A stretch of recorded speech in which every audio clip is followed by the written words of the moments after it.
You like such sour stuff.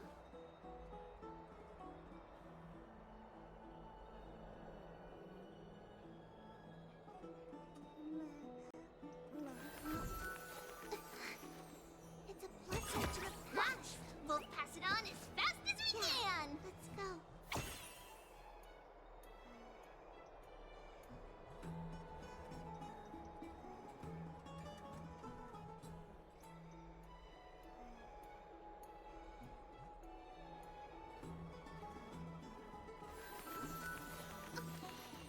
It's a letter to the future. Watch. We'll deliver it as fast as we can. Let's go.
Here's really hot and heavy.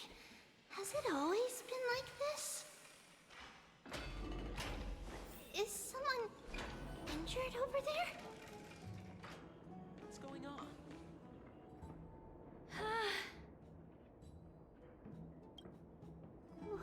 What happened here? Watch out! Watch out for the Kremnoan! Kremnoan? This is their doing? Aggie, now's not the time to dwell on that. Let's help the injured people first. Excuse me! Coming through! Oh, you two are here as well. That's a relief.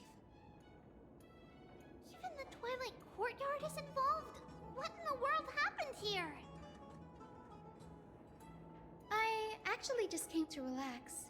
But as soon as I got here, I saw all these people lying on the ground.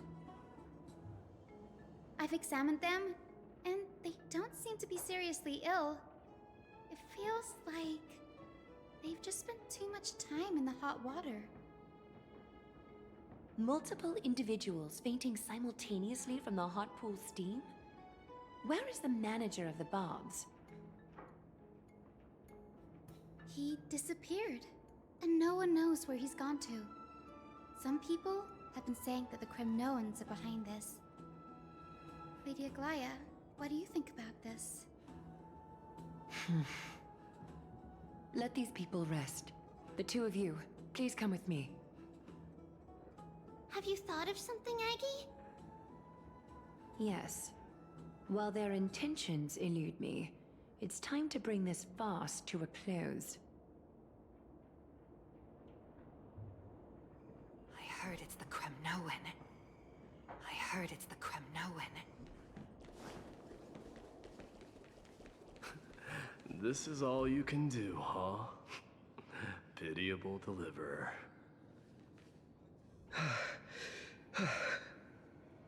Snowy! Even Snowy! The culprit The culprit is Mightimos. Dee, what did you do to everybody? It's just another duel where I claimed victory. Duel? As I expected. On the surface, these two are the mightiest warriors in the Holy City, but they're still impulsive youths at heart. Speak up, Mighty. Tell us exactly what kind of foolishness you and Finan indulged in this time.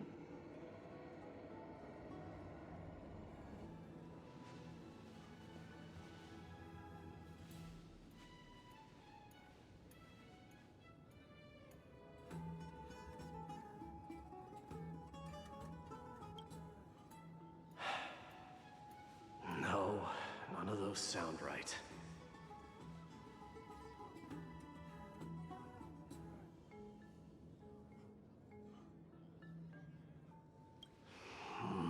Forget it. Am I seeing things?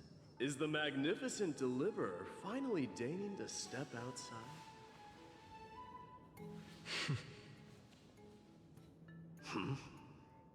What kind of response is that? Nothing. I was just imitating your usual response. I don't feel anything special from you. Have you passed the demigod trial? The ritual hasn't reopened yet. In case you forgot, it hasn't been that long since I pulled you out of the trial. I didn't forget. Then, you're welcome. In twilight's last gleam, Makima stands bold. Her walls sturdy, tales untold. Dreaming of her fruitful gardens, pilgrims arrive from distant lands. Figs and olives, oh so grand.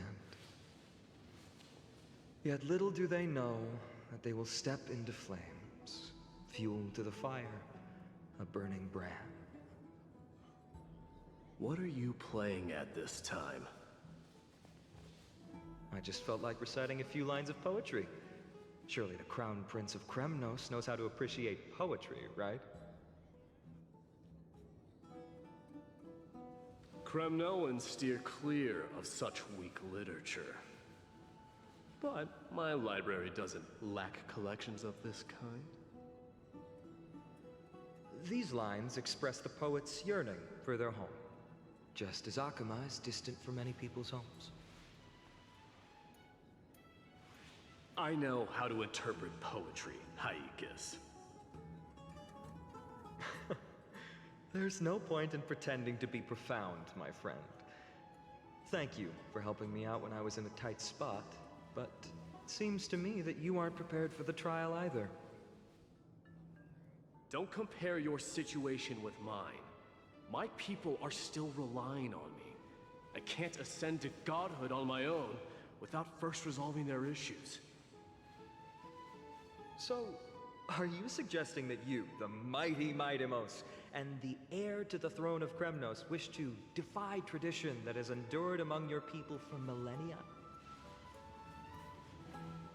I'm still thinking about what I should do. Never mind. It's probably not my place to offer you counsel. An idea does strike me, though. Go ahead. Let's see what terrible ideas you've come up with this time. Maybe we both need to relieve some stress. Come, Mightimos, let's recommence our previous competition. This time, we'll see who can stay in the super hot bath for longer.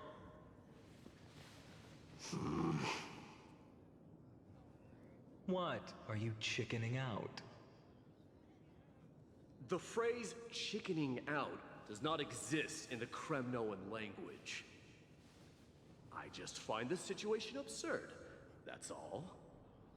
All-knowing historian, are you not aware that we Kremnoans use boiling water from sword forging for our baths? Looks like I'll have to teach you some royal etiquette today. And thus, an unprecedented sauna battle commences! With unparalleled resolve, the two warriors' determination even alters the very hue of the steam. Flames intertwine with scalding vapor, reaching toward the heavens, shrouding the sky and the sun. The spectacle is so magnificent that none dare gaze upon it directly. Since we can't see what's happening in the competition, why don't I regale you with a tale of kings to pass the time?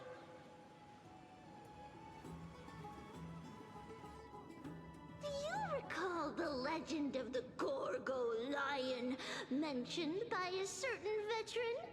The central figure, the main character, was not the sole sovereign of that land. An oryx stood as its formidable rival. Long before the dawn of Era Chrysia, the two beasts started their timeless battle on the plains of Tritos.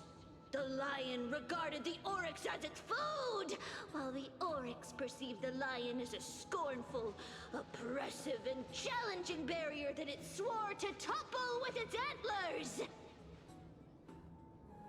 For tens of thousands of years, without respite, the two creatures thus continued their relentless pursuit and rivalry.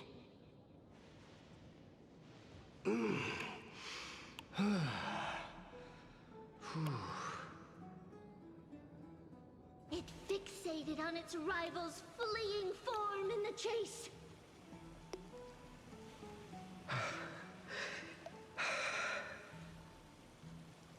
It set its sights on the other's neck, nearly within reach.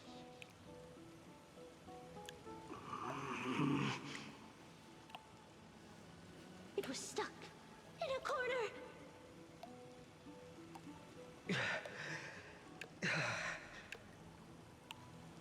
It had nowhere to escape.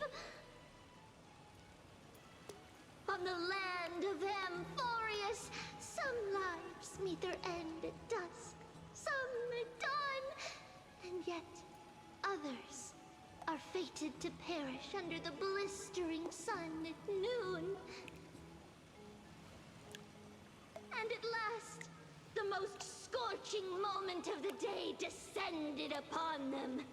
The formidable hand of fate heeded their call and arrived! My lords, would you like me to reduce the temperature a little?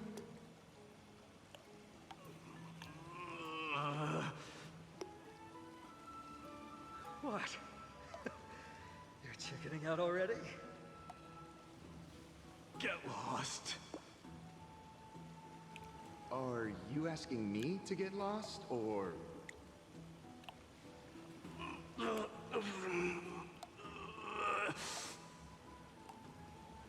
Do whatever you want. Oh, please forgive my presumptuousness, my lords.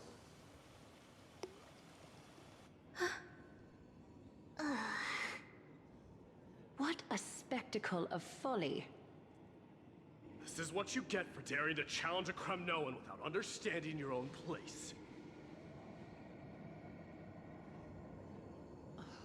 What I'm saying is, your little game dragged down quite a few innocent souls alongside you. We will personally escort back home the customers left awestruck by our formidable presence. This isn't fair. You're wearing way less than I am. Is this the latest trend now? Getting into the baths while dressed in full armor? Don't look at me like that. It was he who challenged me. There is no word for flee in the Kremnoan language. Very well. Let us bring this farce to a close, shall we? Warriors, it is time to get moving.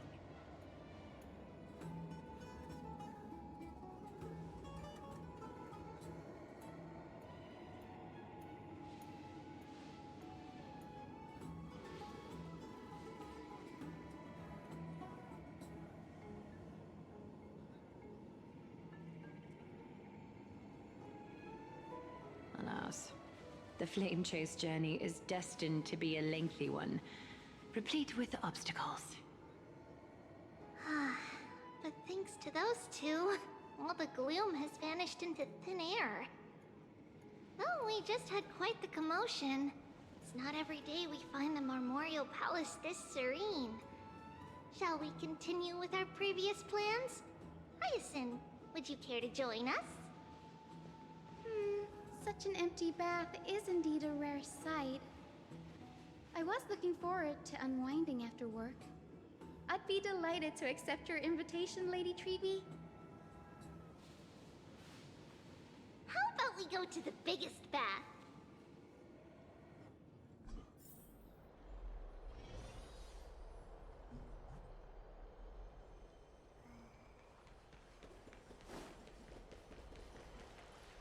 Let me check. The water temperature feels just perfect. So, how is the feeling of having the entire bath to yourselves? It's so good. But, Lady Treeby, aren't you going to soak in the bath with us? We will have to pass. After all, we've become children. Please understand that she can no longer endure the heat of this pool due to the blessings of Yanis. Oh, Are you curious about us, Hyacinth? I am, but something tells me that it might be better to change the topic. Don't get all nervous. It's not something we can't discuss. The truth is, a long, long time ago, we were a mature adult just like Aggie. Then, because of reasons, we inherited Yanis's divinity and gained the power of passage. And in return, the price we had to pay was the splitting of our soul. Each opening of the Century Gate intensifies the strain on Treeby and the others. They are gradually regressing towards infancy, both in body and mind. We don't know what awaits us at the end either, but anyway, that's why we've turned into children. In that case, when you opened that giant sentry gate above Akama during the battle against Nikador, Well, there's no way around it. We all know that the Flame Chase journey won't be a smooth ride.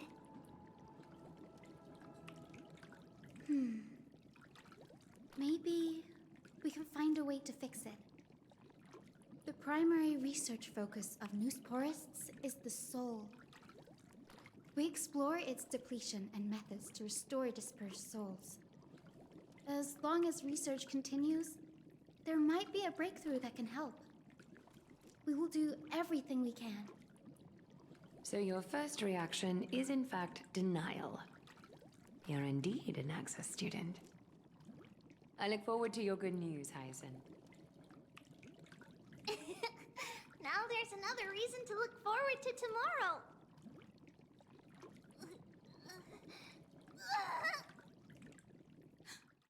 Lady Treeby, what's wrong? Something's off. It's that strong feeling again. Is it Trian? Wait, no. It's not Trian this time. It's Trinan. Trinan is in danger.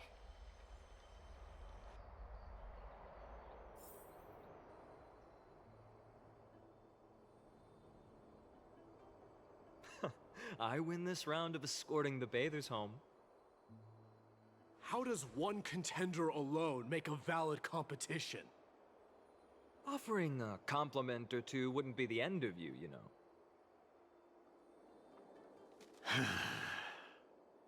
Haikas. What is that word? Is that your native tongue? It means hyena. I'm likening you to a weak hyena. By the way, you emphasize the completely wrong syllable. Though we've been acquainted for some time, I have rarely heard you talk in the ancient tongue of Kremnos. It's because I'm not exactly a master at it either. I can listen and read just fine, but when it comes to writing... You can write?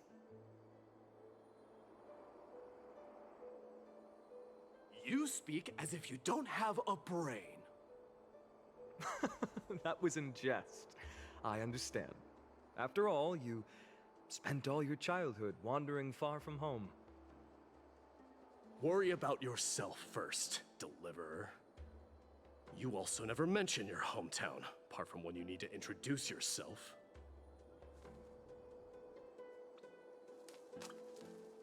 Well, it's because there isn't much to say. Ides Elysiae is simply a tiny village that disappeared many years ago in the flames of war. The only times I get to see it are in my dreams, and in the trial from the Lance of Fury. I knew it. Yes, I saw it all. Ides Elysiae ablaze with everyone. My family, friends, and my kin, lying in a sea of flames.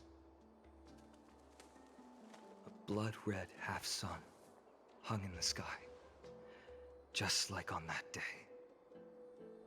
And before my eyes, that murderer killed Cyrene. But I saw its form this time. A black cloak, an eerie mask, and a broken giant sword that carried an ominous aura. I fought it in the trial. But even though I've been fighting, improving, and resolutely getting stronger all this time, I still couldn't defeat it. You were blinded by hatred, and almost lost yourself in that trial.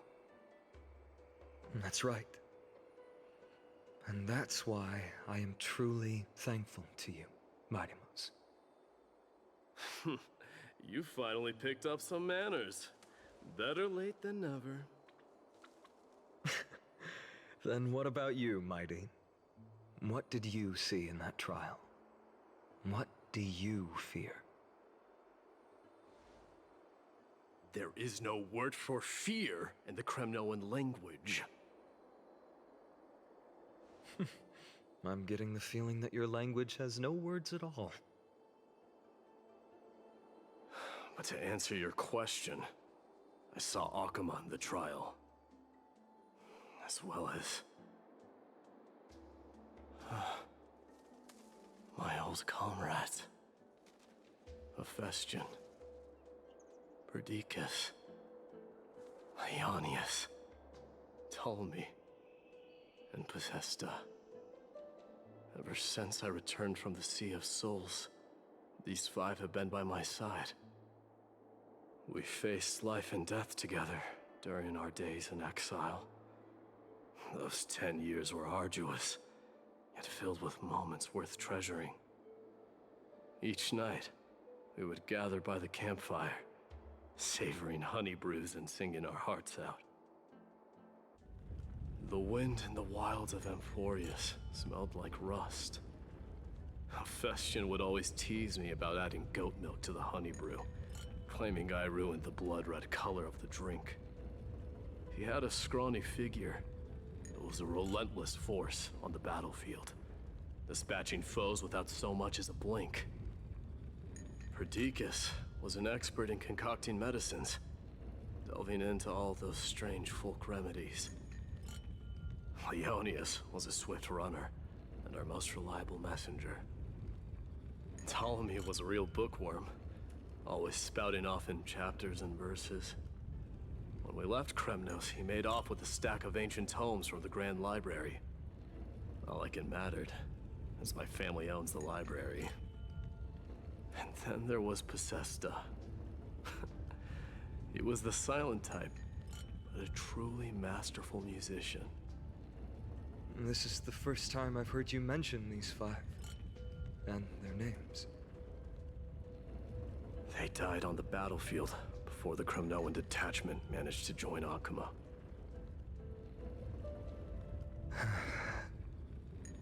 Perdiccas was the first to go. He was shot in the stomach by a poisonous arrow from the people of Ladon in the second month of cultivation. In the end, his remedies mended all but himself. Midamos, do not mourn. I have achieved honor by bestowing a noble death upon the enemy. Leonius died in the 5th winter. Idonia's snowstorm lasted 3 full months. On the night of the fiercest storm, our foes launched their assault. Idonia. Is that the city Castorus used to live in? Yes. Those zealots were as fearless as Kremnoans in the face of death, but they lacked respect for honor. They cornered us in a bottomless swamp. Leonius covered for our retreat, and they cut his legs off. He vanished into the mire of a foreign land, his body never to be recovered. This is perfect. Mighty Most, I can finally deliver the news of you ascending the throne to the Nether Realm. 20 dusks later, we finally breached the walls of Idonia and entertained the usurper's plea for peace. However, the rebels refused to surrender and set up an ambush within the city. Ptolemy and his cavalry met their end before they could even relish our triumph. Those obelisks that collapsed after being set on fire became their final resting place. Midamos, please tell my family. It was not cunning schemes that vanquished Ptolemy, but the immense weight of Amphorius' entire history. Then, it was Possesta. You lured the enemies into the city of Aenionis with his melodies, buying us invaluable time. Our enemies, consumed by indignation when they discovered the trick, set the entire city and my soldiers on fire. His final words were recorded on a small clay tablet, fractured by the flames. Midamos, don the crown. And at last, my most trusted friend, Hephaestion. He was supposed to stand by my side through it all. But a sudden relapse of his illness hit him on the eve of my duel against my father. He hid his condition from me. By the time I returned victorious, he had but a breath left in him. A Kremnoan dying on a sickbed. I would be a laughingstock to everyone. Hephaestion, my dear friend. Spare your strength. I'll go get a physician. No need. Even if Perdiccas were here, he couldn't stop destiny from taking me away. No! None can take you away.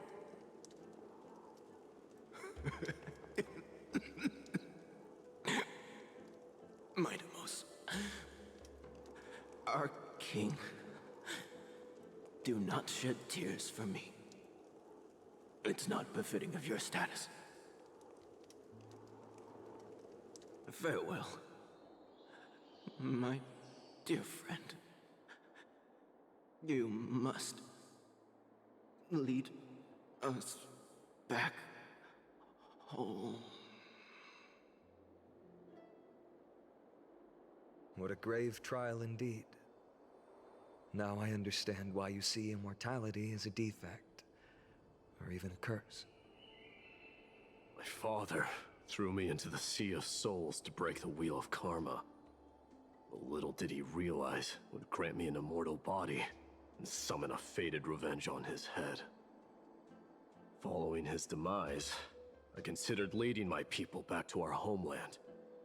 Kremnos had already turned it into a wasteland. Only darkness and insanity thrived there. Against the dissent of many, Krateros included, I made the Kremnoan detachment stay in Akama. But I know that their glory will never be doused out. The instant of strife shall inevitably arrive. If you take over Nikador, then you must begin the journey back to your homeland. So, you hesitate because you think leaving your people in the Holy City is a better choice?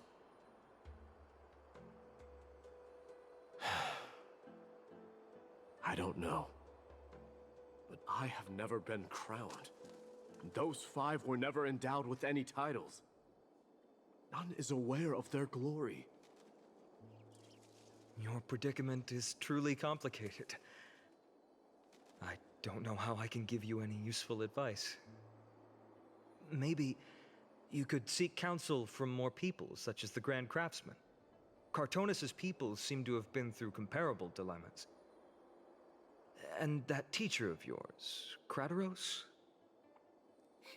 Dee, we've got a big problem! Big problem! Lady Tribby, what's making you so flustered? Hurry up and go save Trinan! She got abducted by Krateros!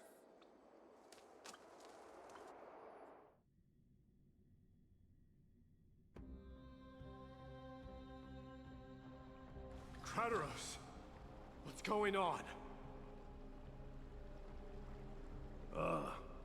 Mighty-Mos. It seems I was the one who exposed my vulnerabilities first. Aglaya, I demand an explanation. This man abducted Trinan by force, and forced her to bring him to the vortex of Genesis. He then brazenly stepped into the trial of the Lance of Fury, and naturally failed. She telling the truth? Why did you do that? Because I don't want to wait anymore. Your hesitation made me desperate. If you want to run away from your destiny to become king, then keep running. Someone will eventually stand up and fill in the gap left by strife. Then they will lead our people home. Age has blinded you, teacher. Can't you see that I'm hesitating because of this very recklessness seared into your blood? Krateros, do you truly believe you're worthy of entering the trial? To blaspheme against the prophecy? Does the mission we Chrysos heirs bear seem like child's play to you? Do you know how the Kremnoans see you, Aglaya? You're a hypocrite and a megalomaniac. The prophecy of Genesis and the Flame Chase journey are just excuses for you to seize power. Silence, Krateros. Do you even know what you're saying? Are you defending this woman, Mighty-Mos? How many wars did people start because of her and her so-called prophecy? How many cities fell in the past millennium, their people massacring each other? Even if this so-called Genesis really exists, Will there be a place for the Kremnoans in that new world?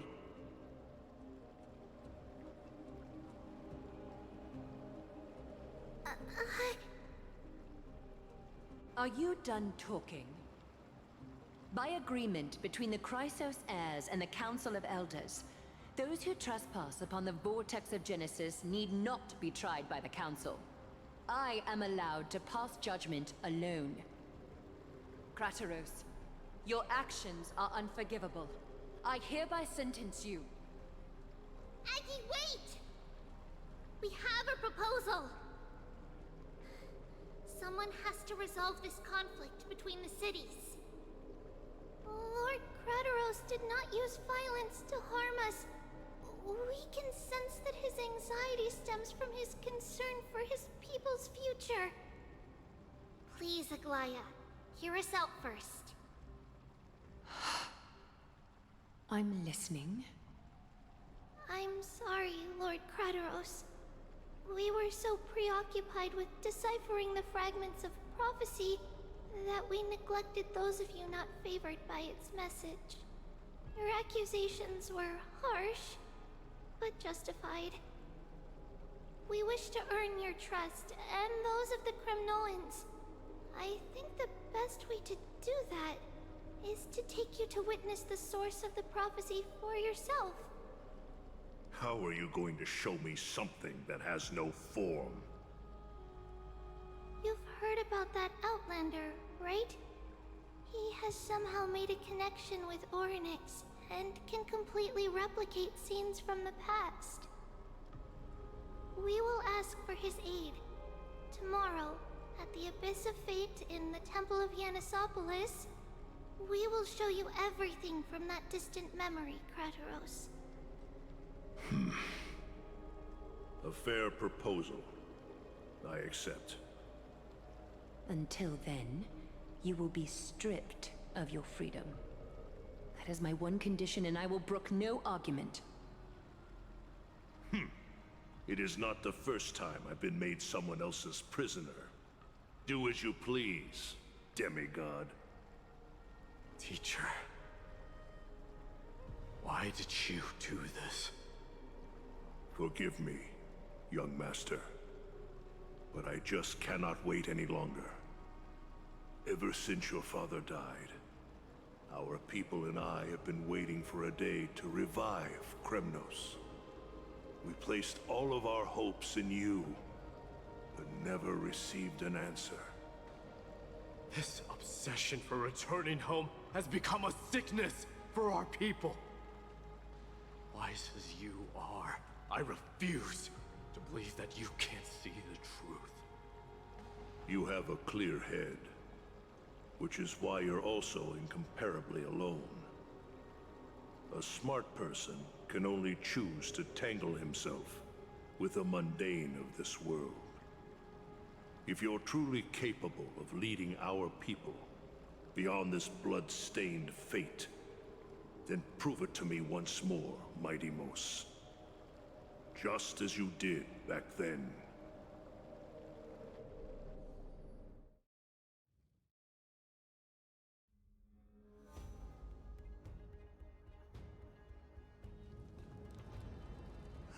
A fierce fighter.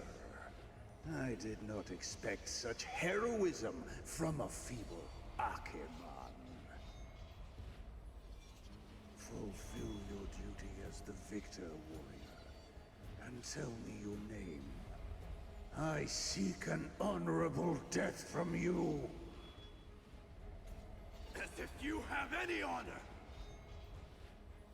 Listen closely. I am the leader of the Kremnoan detachment, Mighty Mos. I'm here to finish you, Father.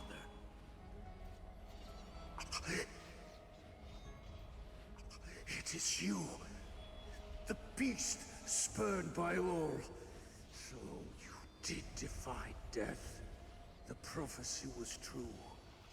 You will bring an end to my Kremnoan dynasty. Defy?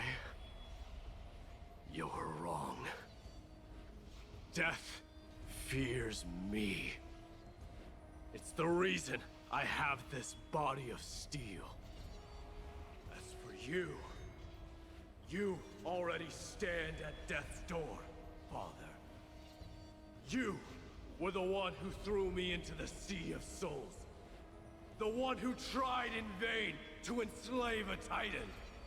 And the one who desecrated the body of a god. Hyakis! You're a weak king. So weak that even the lowliest hyena is a more noble existence than you.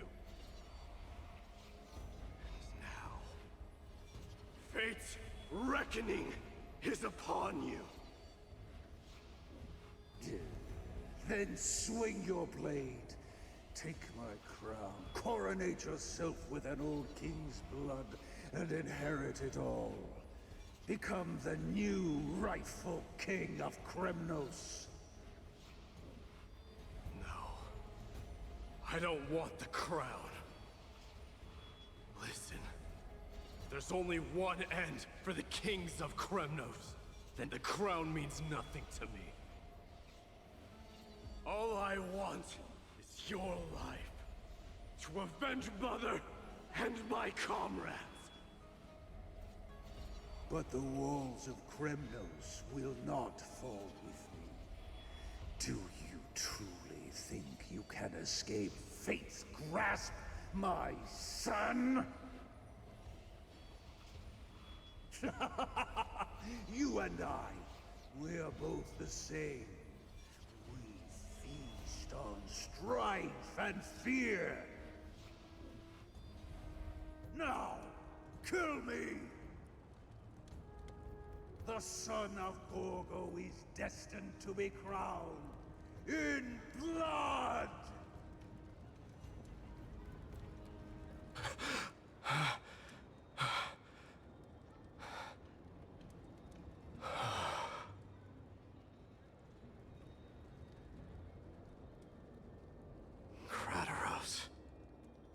He said the Grand Craftsman Cartonus might have some suggestions. Might as well go see him. Grand Craftsman, how have you been? King of Kremnos it is. That you would come, I knew. You knew I was coming? Your matters, I've heard. The path forward you seek. Many questions you have. But before that, take this. What's this? A signet ring. For the King of Kremnos. Belonged to your mother. Recast and restore it. I did. What? Mother threw it into the Sea of Souls. A long time to fish out it took. Very fortunate we were. I can hardly imagine how much patience and courage it must have taken to find such a small signet ring in the Sea of Souls. I owe you one. Gratitude there is no need for. Repayment for saving me, this is. Questions you bring with you? Ask, now. Fate I've always denied. It's finally caught up to me. By all rights, I should accept Strife's authority. It would make everyone happy. The Chrysos heirs, the Council of Elders, the Kremnoans. Even the bards who will write it all into song. Yet hesitate still you do. Hesitate, why do you, young king? Because of my people. Be they men, women, the elderly or children. The hearts of all Kremnoans yearn for home. They've all been waiting for this day. For the day their king returns. Children of Strife would then be able to go home and embrace the old traditions. Never mind that most of them have only ever been heard in these so-called traditions and song. They would then gather around their king and throw themselves into battle.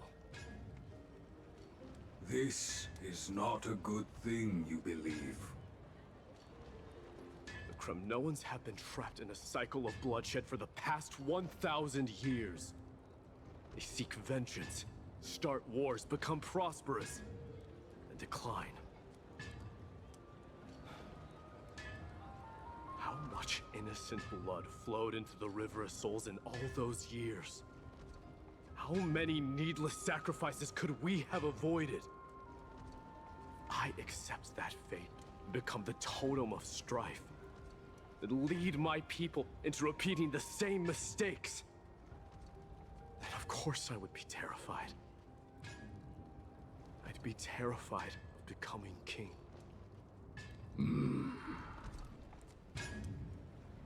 A different kind of Kremnoan you truly are.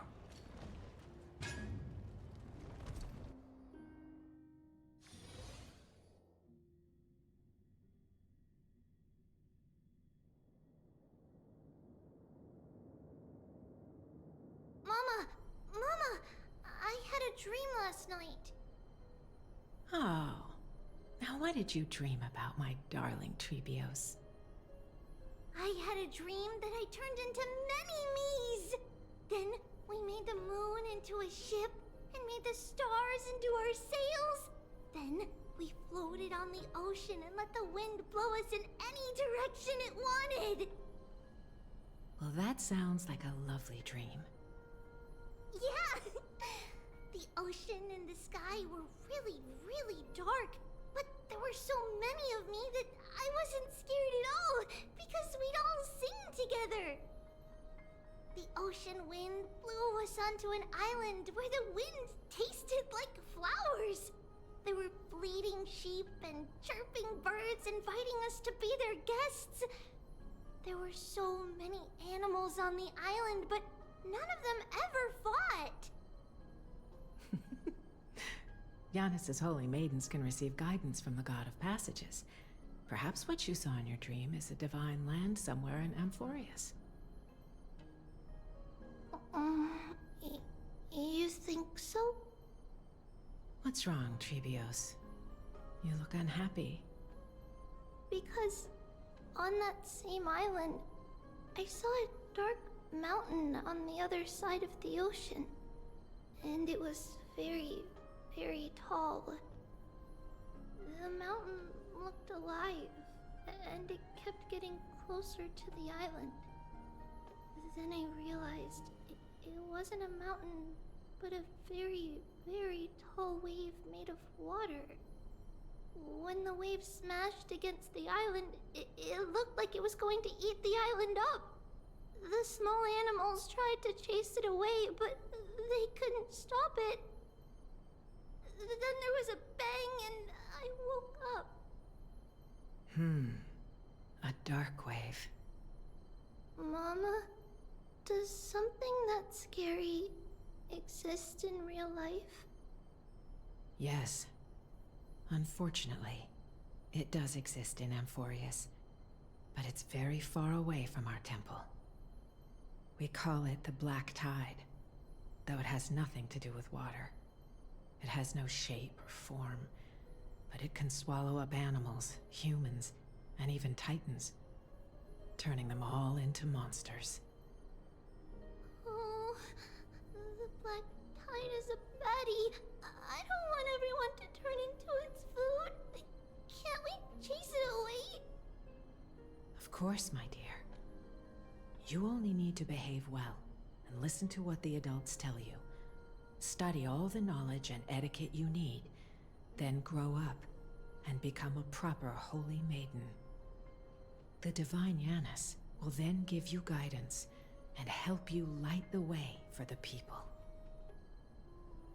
Wow, I'm gonna eat a lot and study a lot and become a holy maiden.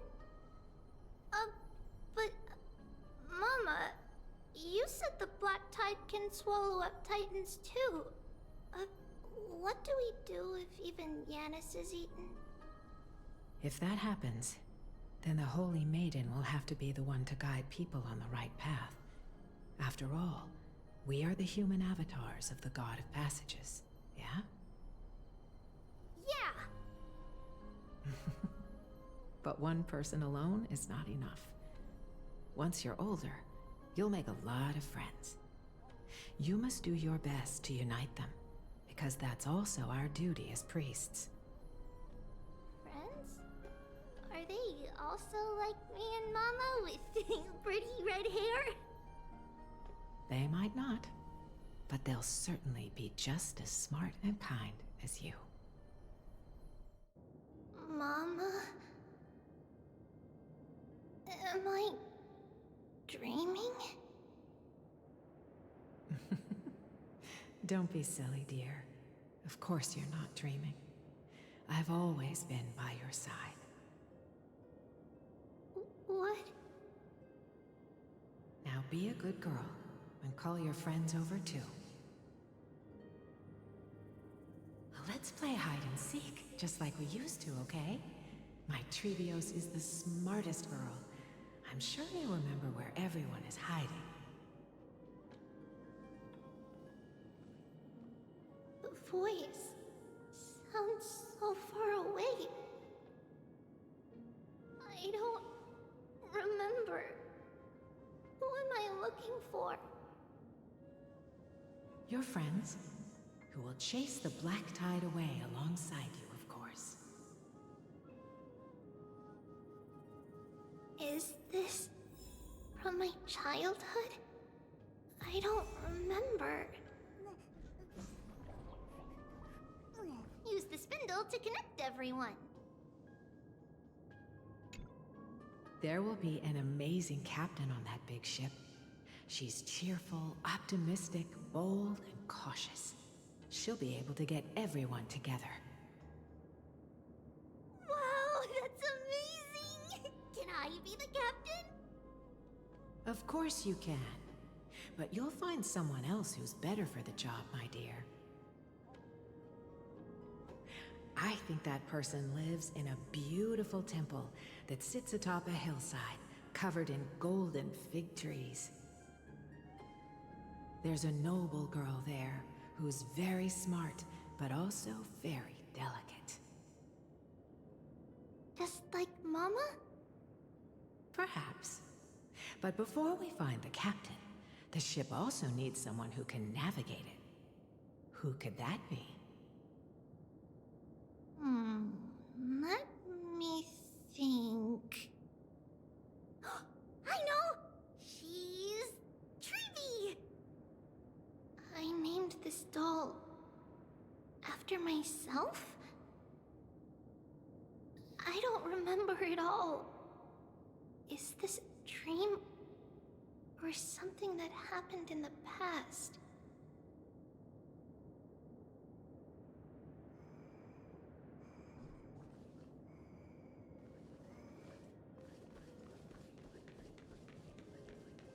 Bad chest! You can't lock me away! Huh? Why is this doll inside a chest? It's holding a sword. Why? Many years later, many brave warriors will board this ship. They're skilled combatants who fear no danger. Ooh, I can learn how to fight too and protect everybody! Silly girl. You're Yanisopoulos' holy maiden. It's not your duty to fight. There will be many others to protect you. Alright. Then where will they come from? I believe one warrior hails from a lovely village where bulrushes flourish, while another comes from a magnificent royal city. Though each has their own troubles, both are ready to lend their strength for the ship's long voyage. In that case, let Trianne fight by their side. This way, they'll always stay on course. How could I have known the name Trianne back then? Was it just a coincidence? Or...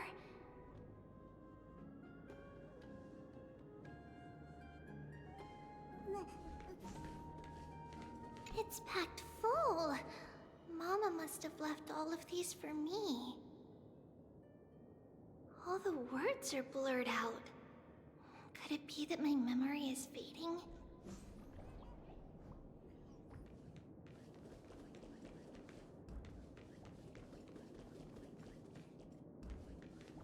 Learning can change your destiny. When navigating at sea, you need to know both astronomy and geography. Isn't Yanis's knowledge enough? Oh, sweetie. The ocean isn't like the land. It's easy to get lost. That's why it's important to learn to recognize the miracle of Aquila. Alright! Even though my brain is already super duper smart, I'll still try my very best! Circe also favors children who try their best. They will send a wise scholar as everyone's teacher to help you reach your dreams. I want to be a teacher too! Oh, wait. I'm super duper smart. So I want to be the teacher's teacher! Why not? But if you're going to be a teacher, you might need to tone down that hyper energy of yours. And Trinan can do it! She's well behaved and would make a great teacher. Mama and the others always said that I had a great memory. But now, I can't even tell if this is a memory or a dream. Come, let's line them up.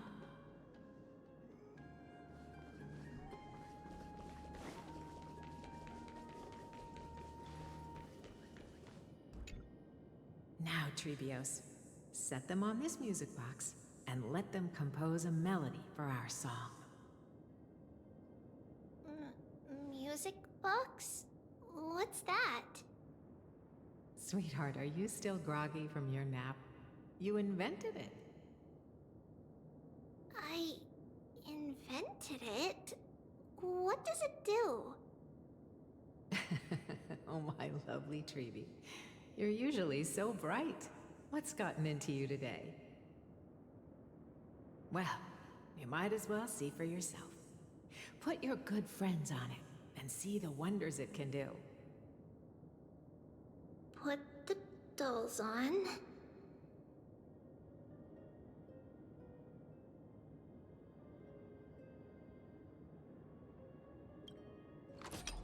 It's rotating. And I can hear something. That's right. It's a music box. If you place the dolls in the right spots, it will start rotating and play beautiful music. Out of all your inventions, this one is my favorite.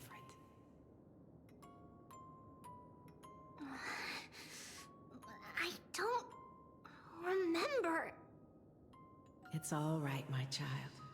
I'll sing along to the tune, and it will help jog your memories. Happiness abounded in this lush land by God's chosen. Giants raised their glasses in a toast, beheld by the 12 constellations. 3 carved the heavens and the earth. 3 wove the threads of fate. 3 molded life with their hands, and 3 guided calamity's gate. They declared the world too unstirring, hence wished endless laughter upon the living. Thus you and I were created, with words and song to weave, and love and intimacy to give. Thus creation was complete. Who then will bear the weight of humanity's souls, to lighten the steps of the living as a whole? O great Kephale, all-knowing Father of stature so tall, yet low does their gaze willingly fall. With light of dawn heavy upon their shoulders, golden blood spills unto the land, converging into a boiling river that flows to the heroic heirs of this world.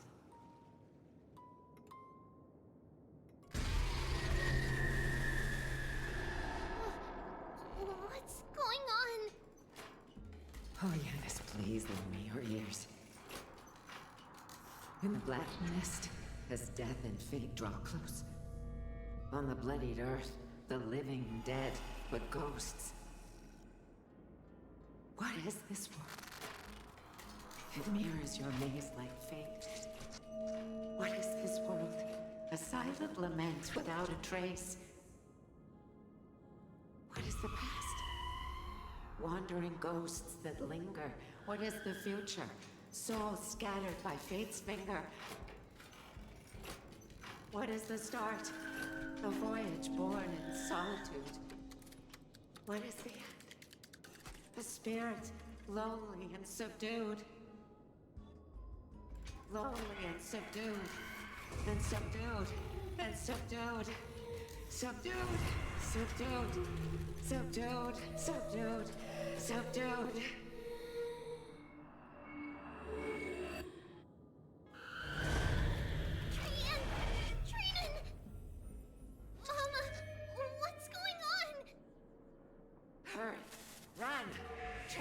Run! The black tide has arrived!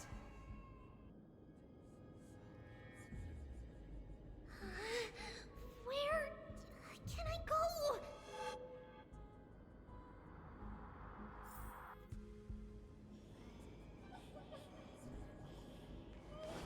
What's this?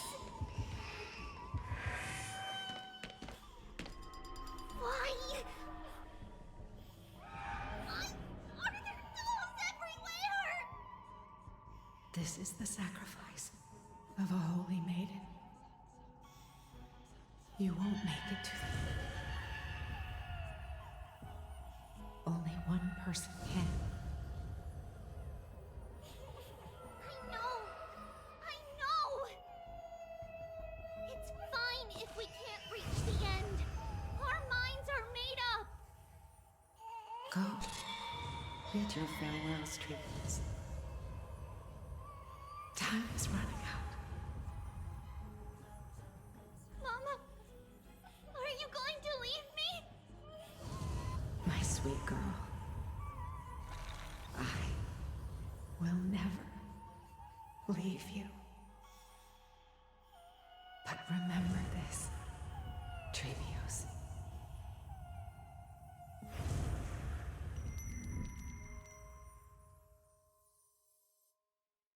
All shall bid farewell to one, and that person alone will witness the miracle. Since your mind is made up, then traverse the black tide and dispel the fog for Amphorius. I shall see you tomorrow, my dearest Trebios.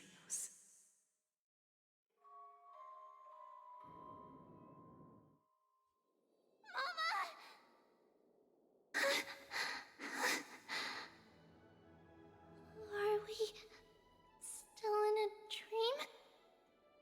Did you have a nightmare? Maybe. But it's been a long time since we had any dreams.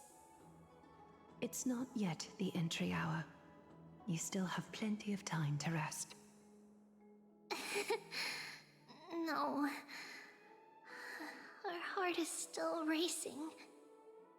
It must be that reckless Kremnoan soldier who startled Trinan. And you as well. If you want, I can pierce through his chest with the golden thread right now. Aggie, cut it out with the scary talk. I'm just kidding. If I were serious, I wouldn't have waited until now. Do you want to talk about the dream? Keeping it bottled up is not good for your health.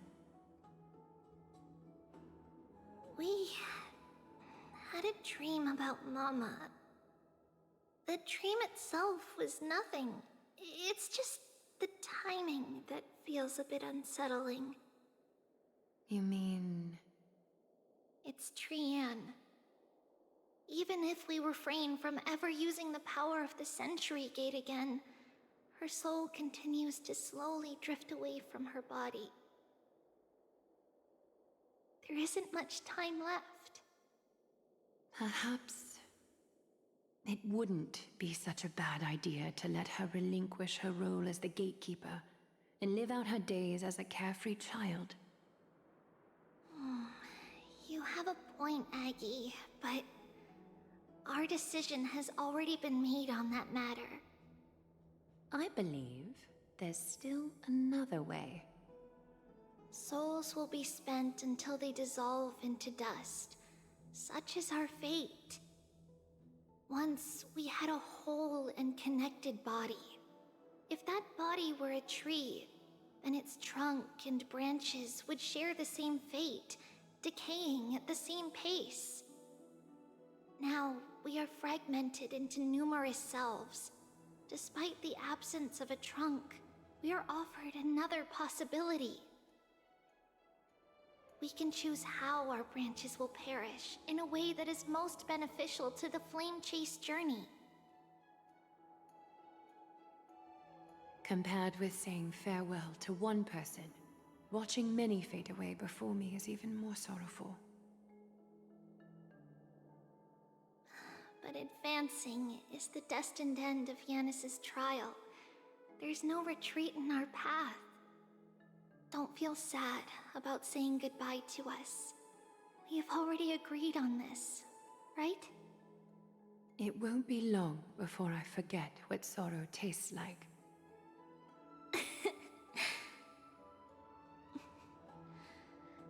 So, what would you like for breakfast, Aggie? What? Where did that come from? After all this talking, we are feeling a bit hungry. Plus, it's nearly the entry hour now. Do you remember when we first met, Aggie? You were still a little one, and we caught you secretly eating oatmeal late at night. While my emotions might be fading, those memories are still as vivid as ever, teacher. Please, let me do it. What would you like to eat? It's fine! Leave it to us. You should rest for now. It won't take long, and we'll call you when it's done. In that case, thank you. Then, see you tomorrow, Aggie.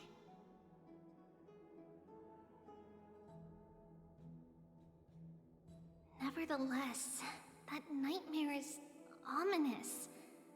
Memories are slipping away, even the image of Mama. Just as expected, another trip must be made into the abyss of fate. Hopefully Orynyx will be willing to help us.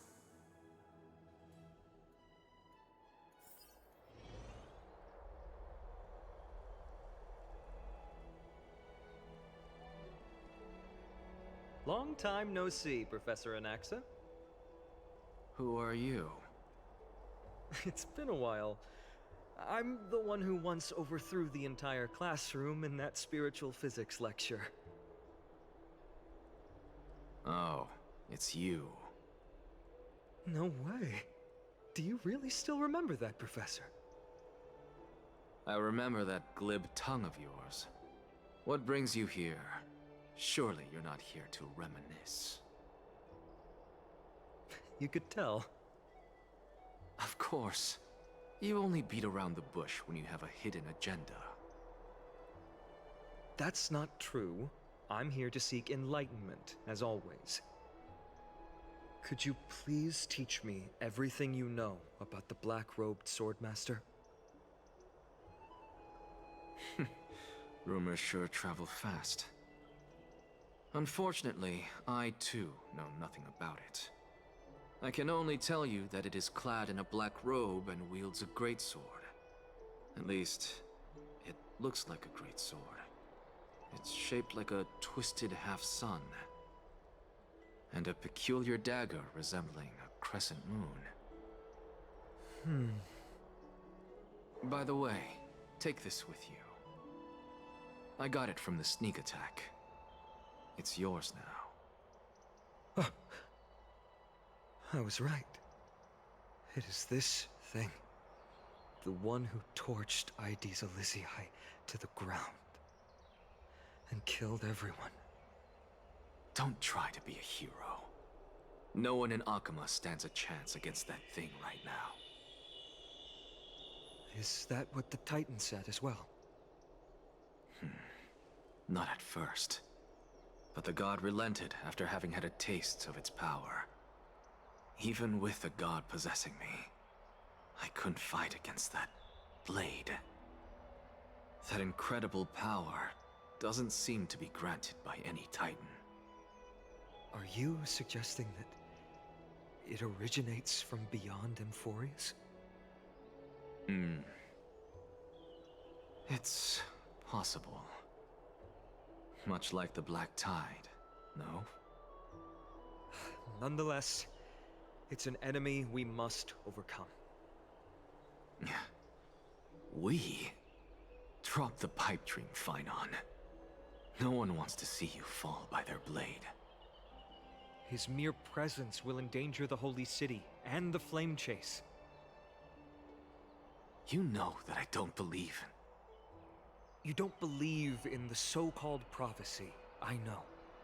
However, I'm here to seek your assistance, not at the request of Aglaya or Tribi. I just want to eliminate a threat to the city I pledged to protect. That's all. The tragedy at the Grove must never happen again.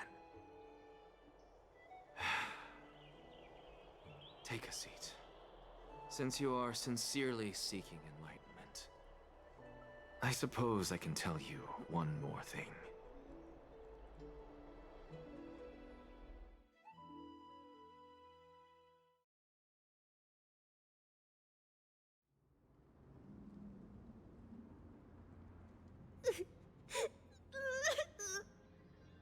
What's wrong, Trian? Nothing. Just remembering what happened at the Grove. Monster in the black cloak. So scary. Everyone in danger. Nightmare. I can't forget. Don't be scared. There are no bad guys here. Didn't you save everyone with the Century Gate, Trian? Trian threw it away. Far, far away. It's never coming back. We got back safe from the Grove because of you, Trian. You're the reason the Flame Chase journey can continue. Sorry. Trian feels a bit dizzy. Why are we here again? For the same thing, of course. Remember? Tomorrow, we will reveal the past to everyone. First, we need to restore the memories that have been blurred by the fragmentation. We hope to present the full truth to everyone, without hiding anything. Since Yanis caused the fragmentation, we can only turn to another Titan, Orynyx, for help. Also, remember to get breakfast ready for Aggie before the Lucid Hour tomorrow. Oh, yes! Trian remembers now! Oh, on that note, we had better prepare some saffron before we meet with the Titan. Saffron? Huh, it's an essential offering for rituals in the Temple of the Three Fates. You think we shouldn't go to Orynyx empty-handed? Yes, it's also a symbol of Yanisopolis. If we are to replicate memories, we need to use something that has experienced those days. And when we first met Aggie, We added that to the porridge we made for her, and she really loved it. I see! It's like killing 3 birds with 1 stone! But it all depends on whether Orynyx is willing to help us. This could be a problem. After all, it was us who took the core flame from Yanis, from Orynyx's kin. We will have to give it a try. If there's truly no other way... In our current state, we probably can't do anything to them. We'll cross that bridge when we get there. Leave it to Trian. Trian knows how to play cute. In any case, let's look for Saffron first. I hope there's still some left in the temple, untouched by Mikador's soldiers. I remember that aged saffron is preserved in sealed jars. Let's be on the lookout as we go.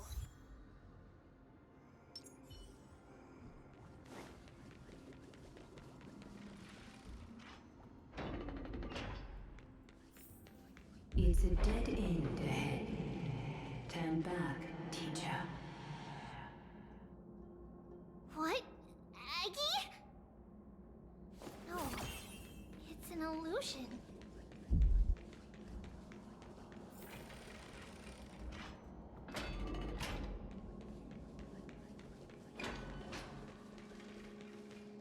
Wow, this room is huge.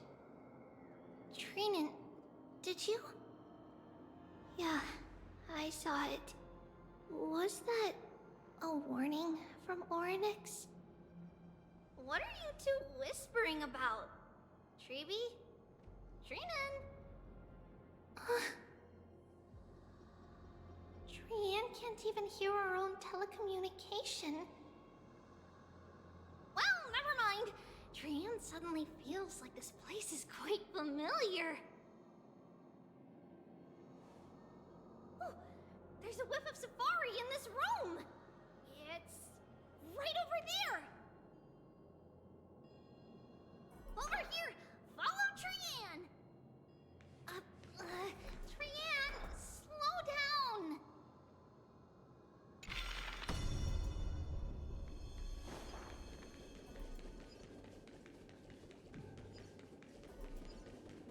Even if separation is our fate, a futile death is not the solution. It appeared again!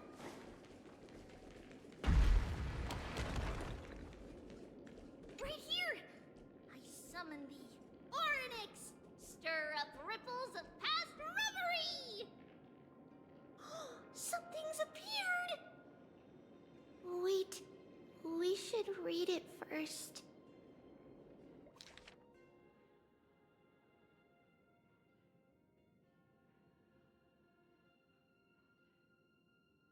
Wait, this is a letter? It mentions something about Saffron and Treepios? Isn't that name... Never mind that for now. Why is this letter here? And how did Trian sense it? Could it be our lost memories? Is it possible that we were already noticed by Orynyx and entered their trial? But why haven't they said a word? Orynyx has the whims of a child. Perhaps they're toying with us on purpose. Come on, this isn't the right time to be playing games.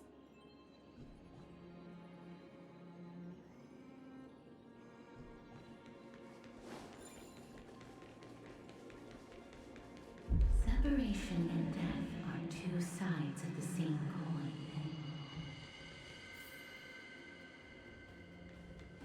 Reconciliation doesn't come easily for a mortal.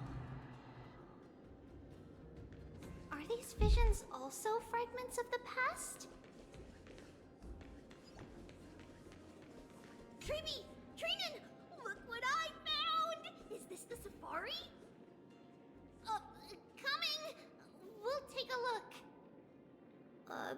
But Trian, there's nothing in here. What? It was right in the stolium. Huh? There's really nothing here. That can't be! I swear I saw it! I swear! Trian is telling the truth. It was right there. Where did it go? Trian, Treeby, why aren't you saying anything? Trian can't seem to hear you at all. We were just lost in our thoughts. Don't worry, Trian. What you saw was likely, Yana's hair. We must have startled it away. Okay. Could Orynyx be trying to make us falter? But why would they do that? Something feels off.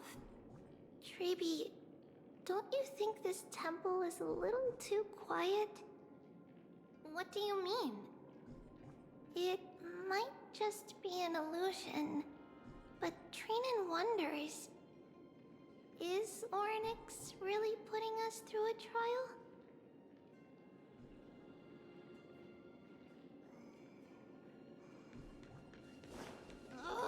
Still no luck finding any safari. I suppose we can do without it. Let's try to convince Orynyx. At least they didn't toss us out straight away.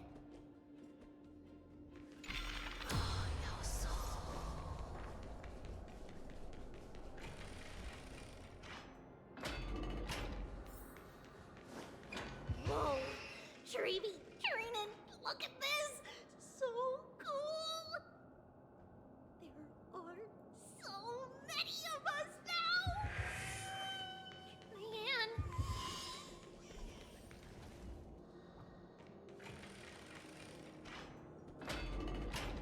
It's really quiet in here. Do all Titans live in dark places like this?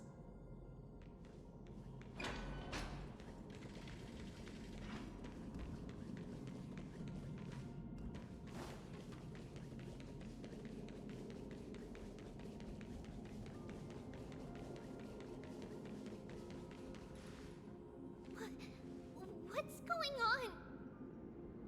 Orynyx disappeared?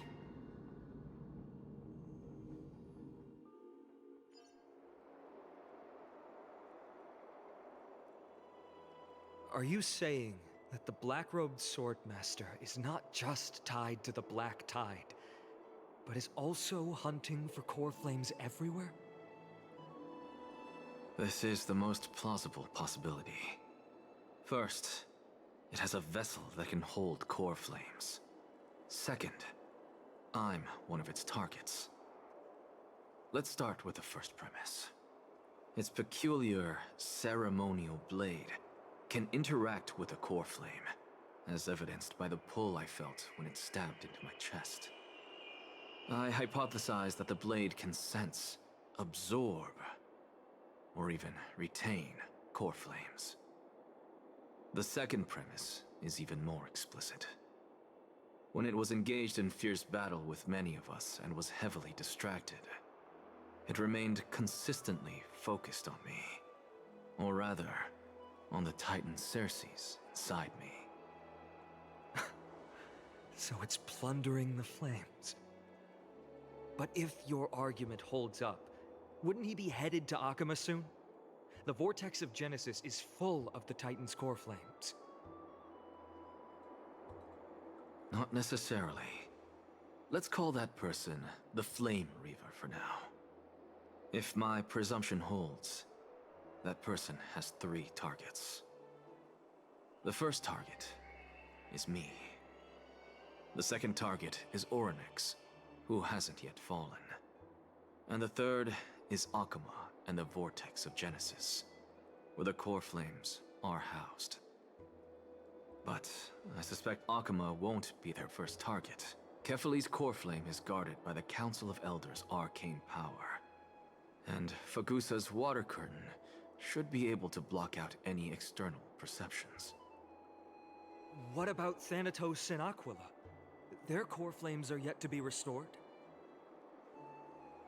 The whereabouts of Thanatos remain a mystery to all. As for Aquila, can you fly? No, I can't. Why are you asking that? Can that Swordmaster fly? Good point. But what if he does grow wings? If they had wings, I wouldn't have made it out of the grove alive. That's a relief. Anyway, since the Flame Reaver has 2 targets, we need to move fast. With the distances between Akama, the grove, and these potential targets, I believe we should bolster our defenses and...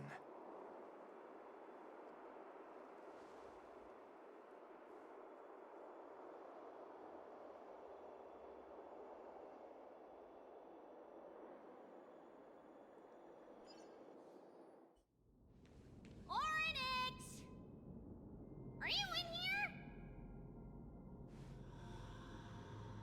No response at all. Did they foresee that we were coming and hide in the fog, or...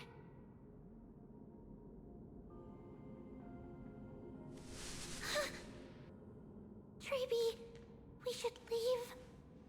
This temple has other people in it. What? Oh. Listen, footsteps. Fast ones. 3 or 4 people coming this way. Come on, we need to hide. Whoever they are, we can't let them see us. Treeby, Trinan, come check this out. What's this? Trian feels like it's so familiar.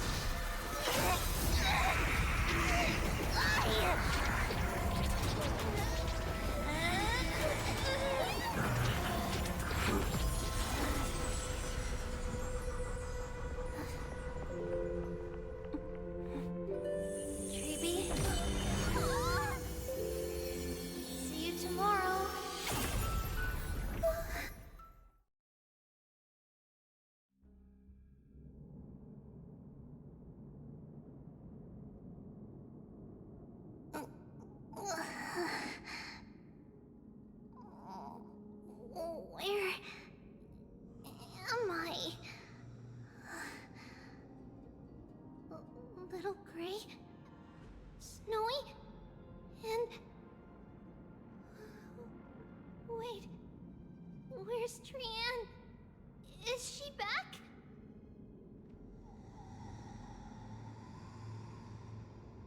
We only saw the 2 of you collapsed on the side of the road when we arrived. Danny and I looked around, but we couldn't find any traces of Lady Trian. What about the black-robed swordmaster? Blast it! Of course it's him. We were still too late. I fear something bad has happened to Oryx's core flame. Then Lady Trian... She doesn't have much divine power left. We can barely sense anything. That you're both safe is already a blessing. Everyone, we must take action now. We should split into 2 groups. One group will stay in the Abyss and meet up with Aglaya's reinforcements, then search for Trian's whereabouts. The other group will come with me to pursue the black-robed swordmaster and recover the core flame.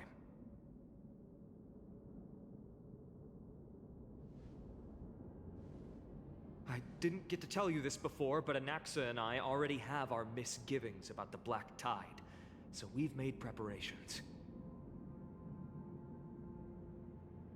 I'll tell you the details as we move. Opportunities are fleeting on the battlefield. We should hurry.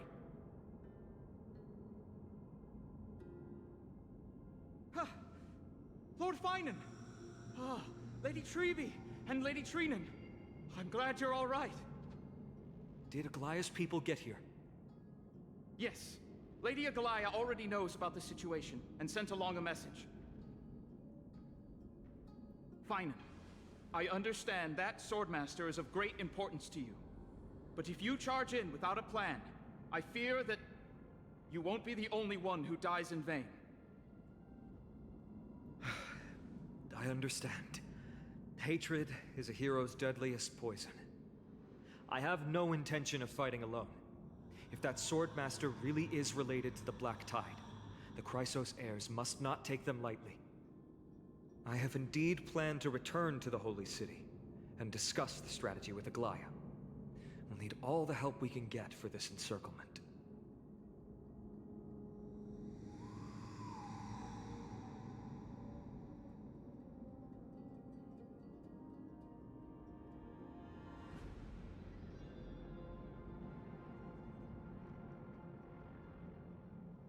Treenan will stay in the Abyss too. That way, both sides can communicate with each other if anything happens. Thank you, everyone. Partner, Treby, let's go.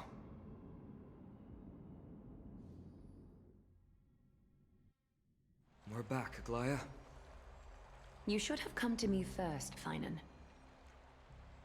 Aggie, there's no need to scold Snowy. Alchema is currently in grave danger. I know. It's beyond my imagination that the only two titans humankind can still rely on fell in such quick succession. I've never seen the golden thread pulled this taut, as if it could snap at any moment. Finan, tell us your plan. Time is of the essence.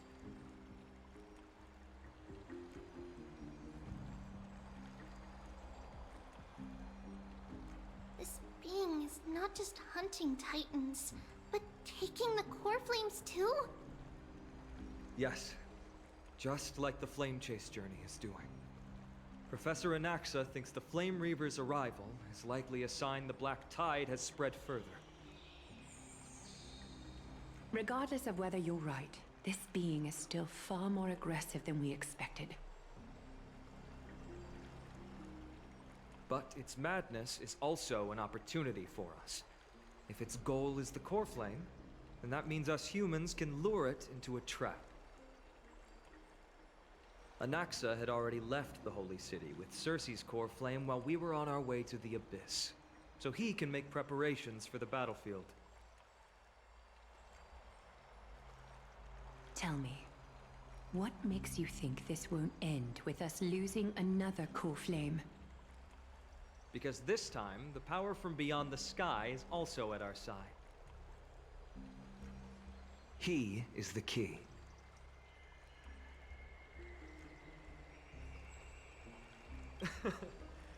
We need your other companion, too. Ma'am, do you mean me? I see.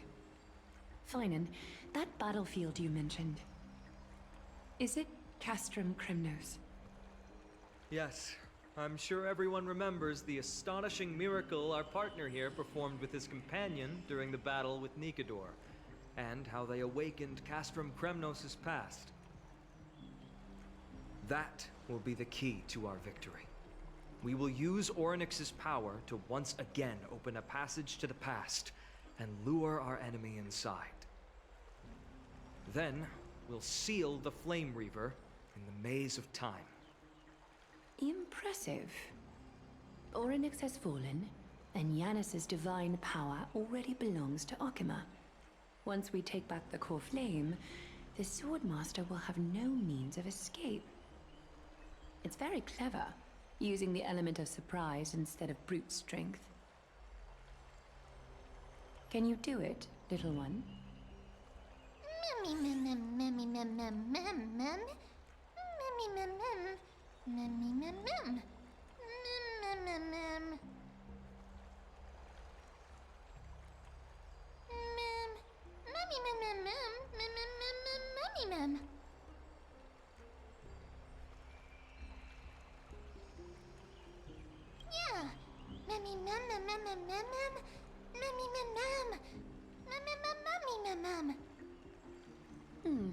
Such enthusiasm. I'm glad to see you're confident. By the way, the Council of Elders declared a state of emergency when Treeby went missing. Kynus and her following have heard tell of the incident at the Grove, and are galvanizing support in secret. I fear she'll make her move before the next assembly of the citizens. What are they plotting? That short-sighted politician likely believes the Chrysos heirs have outlived their usefulness, and is making preparations for her next step. That ugly side of humanity is something we'll have to deal with eventually. But that's a problem for another day. I've sent Casterus ahead to the Council with a message. She should be able to keep the situation under control for the time being. Finan, it is my hope that we can come to an understanding on this. We must take down the Flame Reaver in one go, and retrieve the core flame. And in doing so, grant ourselves an advantage against the Council of Elders. Of course. You may count on me to lead the charge. I apologize for tasking you to spearhead the plan once again, but Akima is currently beset by enemies from within and without. The situation brooks no delay, and we have precious little time to confer and discuss the plan with you. That being said, you are the key to our success, and I shall respect any decision you make. I may not be as masterful as Trian when it comes to the Century Gate, but even I can open a nice big gate if I have enough time. As for whether we can take back the core flame, that will be up to Anaxa's capabilities. Based on what I know of him, he can do it. I'll be honest, we can't. But the Flame Reaver will have to step over my dead body if they wish to do you harm.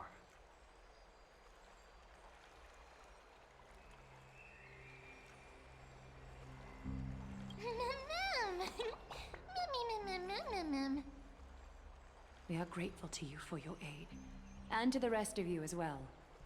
Now, let us be off to begin the hunt. May Kefili sharpen our gaze and grant us victory over the enemy.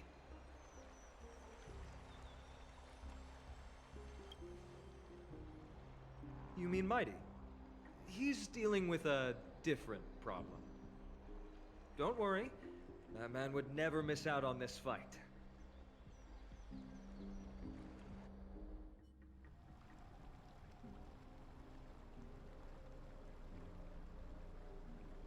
Farewell, my dear friend. You must lead us back home. You and I, we're both the same. We feast on strife and fear. If you're truly capable of leading our people beyond this blood-stained fate, then prove it to me once more, Mighty Mos.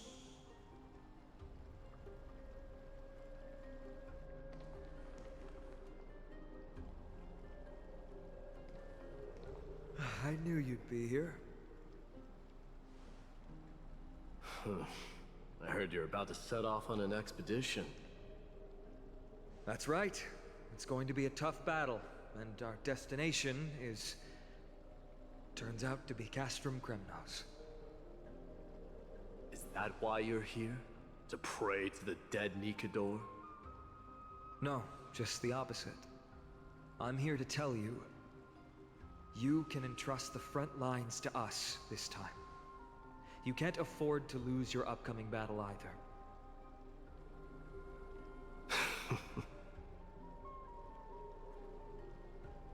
Have you heard the story of Geocles the Mountain Breaker? Sounds like you've spoken with Cartonus. That's the name of the legendary mountain dweller, right?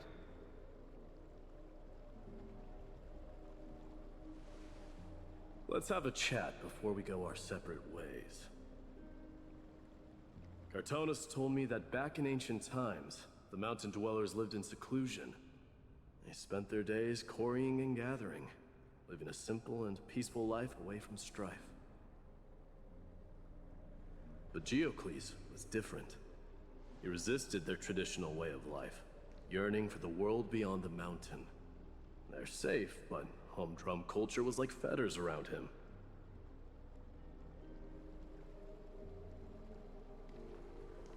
He sounds a lot like you. Yes. That is why he, too, faced the same dilemma as I do. One day, during one of Geocles' many ventures beyond the mountain, he spied a battalion of Ladonians stationed at the foot of the mountain. The Ladonians were at war with their arch-enemies, the Companions, and they used the mountain as a base to carry out guerrilla warfare operations. When Geocles, who had taught himself the common tongue, approached a soldier, he learned a shocking piece of news. The Ladonians were planning to plant mines and explosives all over the mountain, and then lure their enemies within.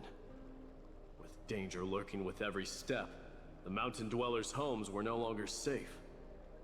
Geocles quickly returned to his village to bring the news to his people. But... let me guess. They refused change and chose to put up with the situation instead.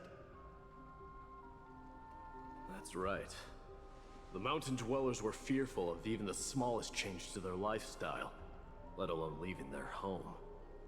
Despite the imminent war, the elders would rather negotiate for peace instead of leaving the mountains.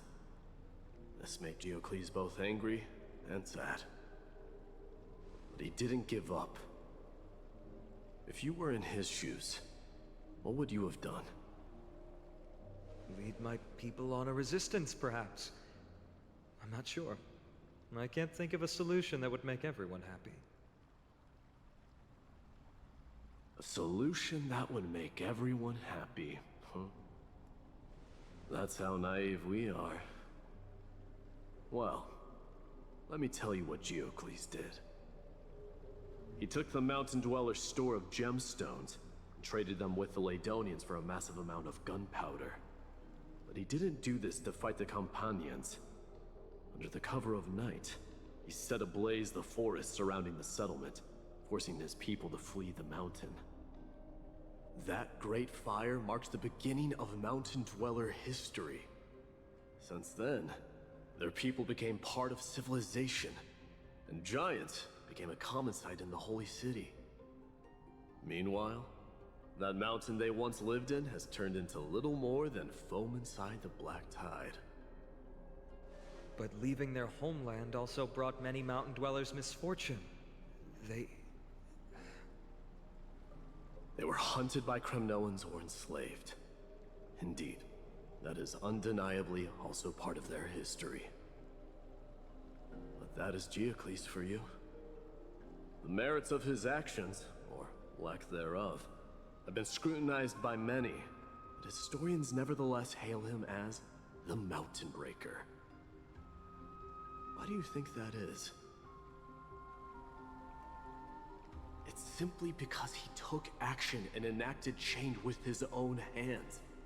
He didn't try to make everyone understand him, nor did he even waste time trying to make everyone happy.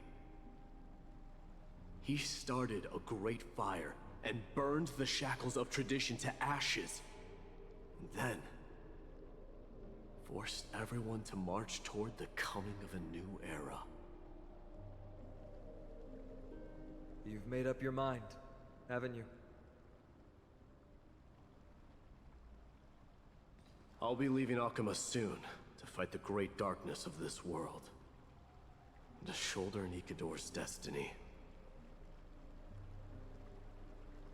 So, listen well. If there comes a day when we meet again on the battlefield, that I stand opposed to the flame chase, remember to stab your sword into my back through my 10th thoracic vertebra. That's my weak spot, and the only way to kill me.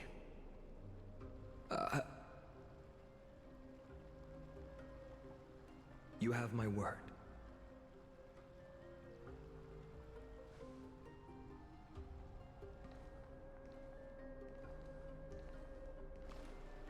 Go now. The battlefield calls. Send that flame-thieving hyena to their death. But if you find yourselves with no other recourse, pray to that blade in the sky. And loudly call out the name of the new god.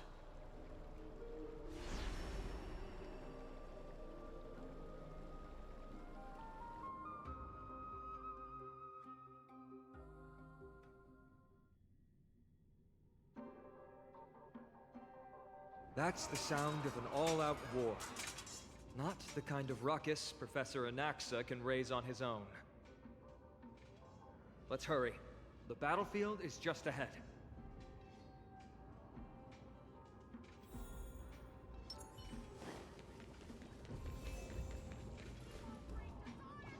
No way.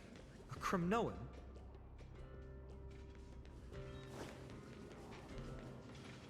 I didn't think she'd manage to send the Kremnoans to assist. Brave warrior, what's the situation on the front line? And Ackerman, why are you here? What?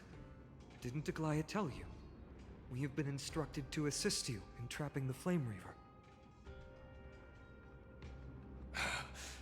Aglaya, that vile usurper.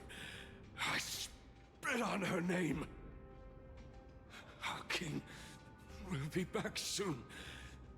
He'll be able to deal with you and that black road.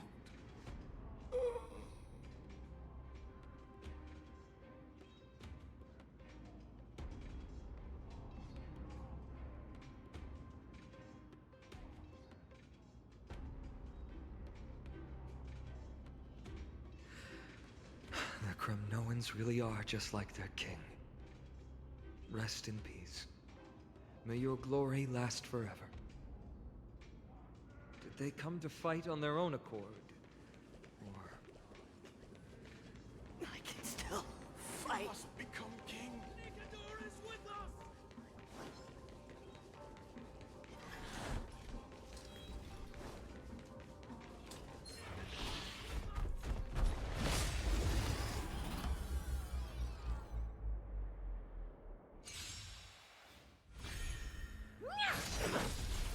This big diamond, it's all yours! Endless riddles. Nothing but a boy. Time to twirl! Time to twirl! Expand your thinking. Glimpse the unknown. Toward tomorrow! Onward! We're almost there.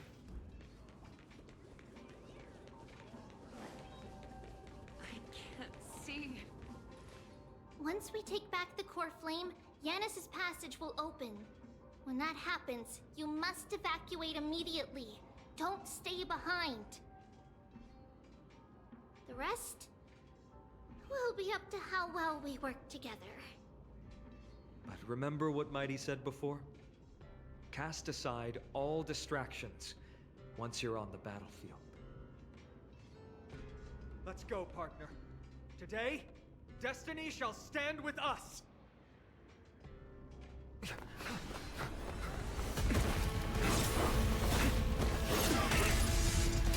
Finally.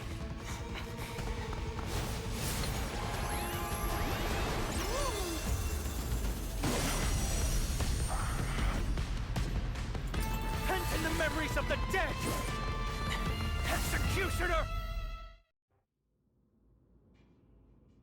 You sure know how to keep a man waiting. You Any later, and I fear the Titan would have sacrificed me. Frail child of humanity, 'tis more effort keeping you hale and whole against that blade than it is in seeking the truth of the world.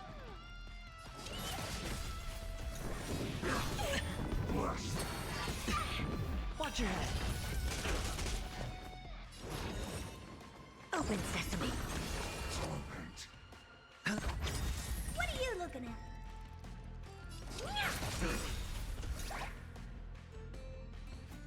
Is it coming?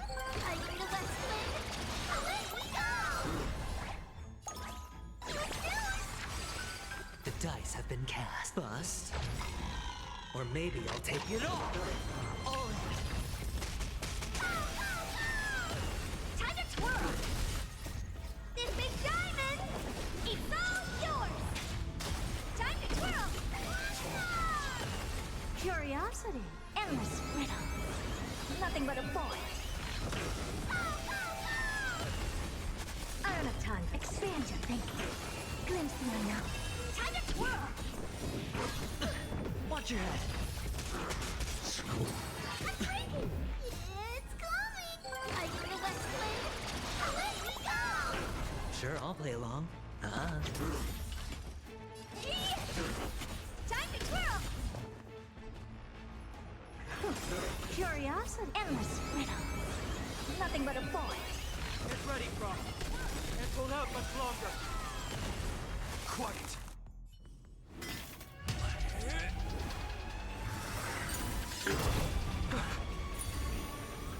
At long last. Century Gate, open!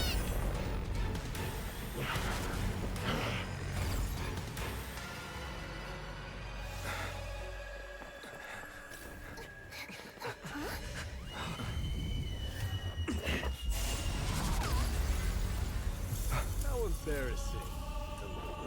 You didn't come down from the sky? This city is mine anyway. Why shouldn't I go through the front door?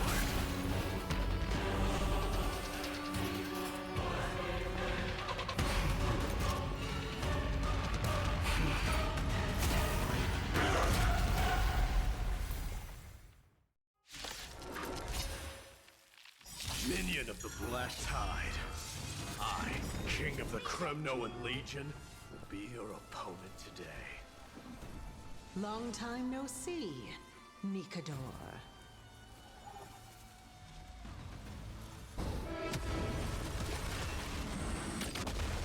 Time to twirl!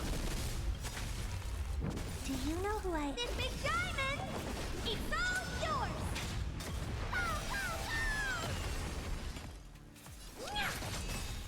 Never seen perfection before? Expand your thinking. Time to twirl! Hedge your bets. Time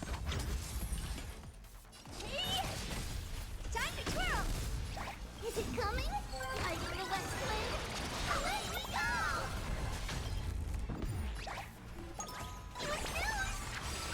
Do you know who... This big diamond! It's all yours!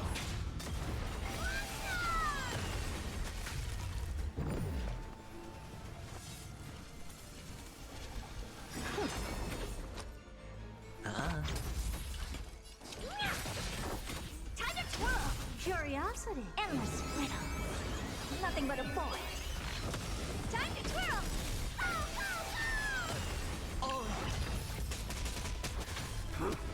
Such petty tricks. It's coming. Are you the West Wind? Away we go!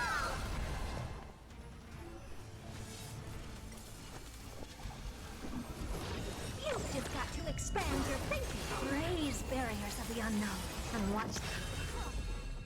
It's time to end this.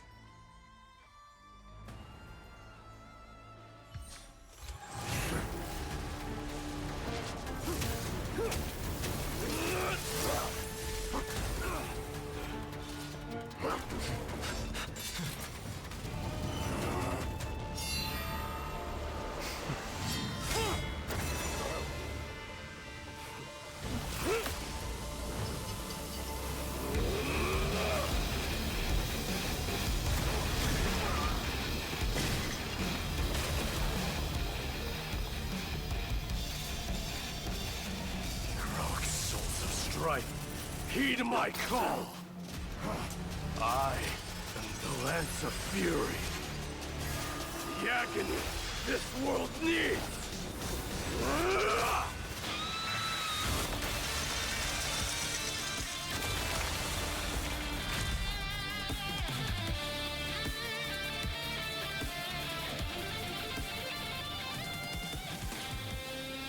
Witness this. The new god has come to Castro Kronos.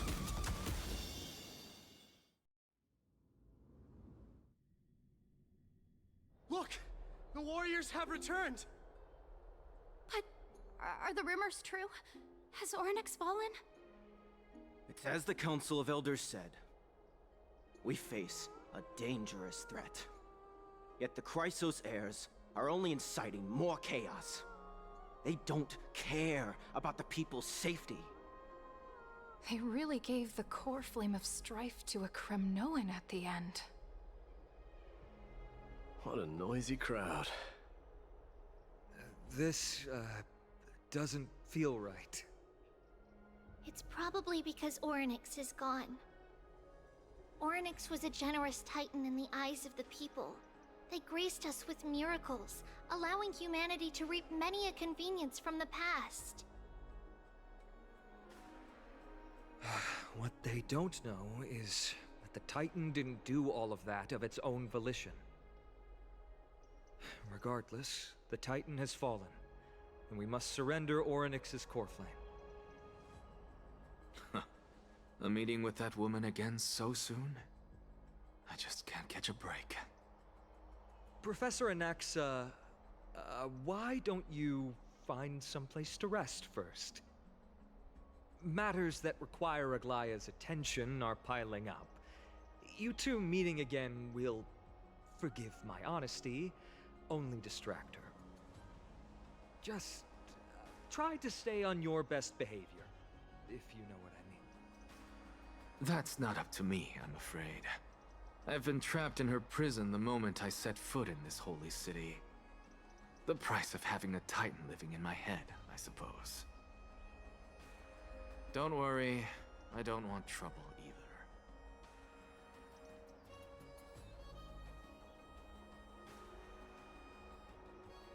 They have differences in ideology. All right, I suppose that's putting it lightly. Don't worry, you'll figure out the intricacies of these relationships sooner or later. I'm sure you don't need my help handling Ornyx's core flame. So I'll be off. I have some personal matters to attend to. It somehow feels like D has closed himself off even more after he completed his trial. Yeah, a lot has happened in the past few days. You've been lost in thought for a while now too, Treeby. Did Trinon bring news? Yes. She has found Trian. She was at the bottom of the valley outside the temple, but that's where the good news ends. I'm sorry. It's all right. They also found someone else besides Trian. He was no better than a corpse when Trinan and Hyacinth arrived. He had suffered more cuts than could be counted and leaped off a cliff from a great height, all to free Trian's body from the clutches of the black-robed swordmaster. What a brave soul. Do we know who he is? Yes. It's Krateros.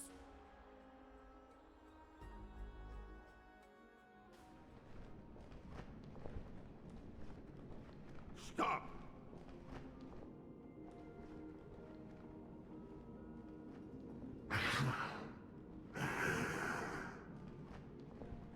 If you want this girl dead, you'll have to kill me first. How ludicrous. Your body made of flesh and blood as it is will not survive more than a single strike from me. Better to die in battle than return even in glory. As a Kremnoan, I know not the fear of death. She's lost her divinity. I have no interest in an empty shell. But answer me this, child of strife. Why do you raise your shield for her? As the leader of the God Shield Brigade's elite, I protected the king against the Black Tide with this very shield. And I've done this over and over, hundreds and thousands of times. A pathetic killer like you could never understand the weight it bears. Pity. And crumble like rusted iron. Good. Supreme glory shall be mine, as I indulge in the libations and incense offered by my descendants. Come, let us fight! For Kremnos! For my king! For Amphorius!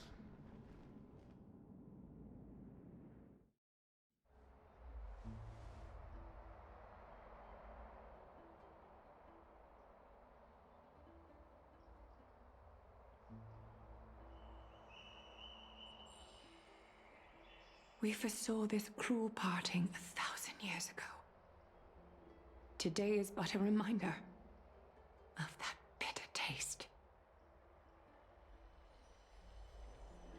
But Lady Aglaya, I don't understand. It wasn't life itself that Lady Trian lost. Why does she look like she really turned into a doll? I don't understand. Don't be sad, Hyacinth. Trian has used up her borrowed time from Yanis, that's all. Her spirit is now riding the west wind, flying ahead to a world free of sorrow. If a world like that truly exists, does that mean everyone from the Grove is there too? It exists, Hyacinth. Do you not remember? The prophecy that guides the Chrysos heirs is the voice of Kefili before it fell silent. It loves all of its creations dearly, and would never bear to lead us astray with lies.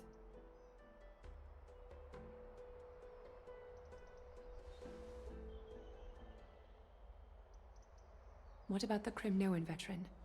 How is he doing? The Twilight Courtyard has done all we can. Even so, we've only managed to keep him from breathing his last.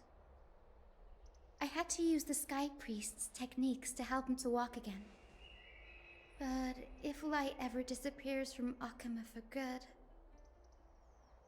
No. Let's hope that never happens.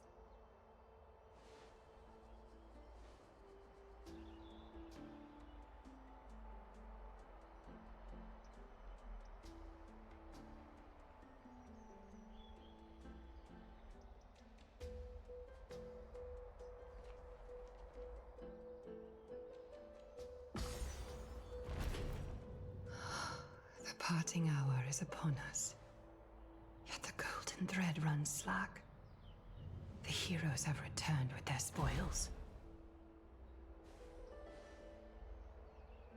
Everyone, please take this opportunity to rest and prepare for what awaits us. You've returned unscathed and brought tidings of triumph.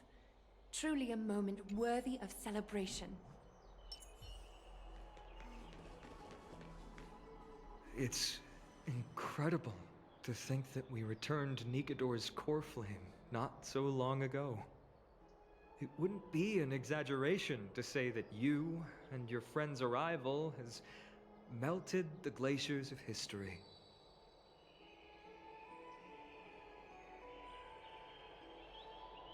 You could say this is the true face of history. It slumbered for 1,000 years, only to awaken for this one moment. Alas, now is not the time for a study of history. I do not see a Naxa around. Was this under your instructions, Finan? Yes. It just seems much more efficient than letting you two go at it endlessly. A rash decision. After all, he still bears a core flame with him. I do concur with your assessment of efficiency, though. Now, let us table the issue concerning him for the moment. The more urgent matter is the core flame of Orynyx. The Chrysos heirs had initially crafted a plan regarding the order to return the core flames. For titans like Orynyx and Circes, who harbor no intentions of harming humanity, our strategy entailed assuming their divinity only at the very end. But this unforeseen turn of events has thrown everything into disarray. If we don't return the core flames to the vortex of Genesis, and we leave the Titan's divine positions vacant, we can't even begin to imagine the disaster that would follow.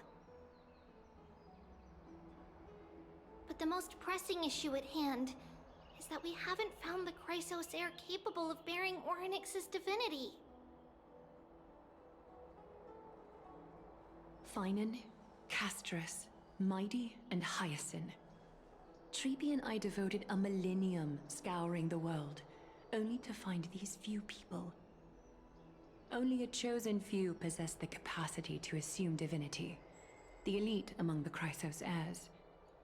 We would never hastily extend our invitation without first verifying their potential to bear such power. Yet, we cannot compel anyone into divinity, as it would be no different from sentencing them to the gallows. Truly a dilemma. Yeah. How about letting him give it a try? Mem special mem. Mem.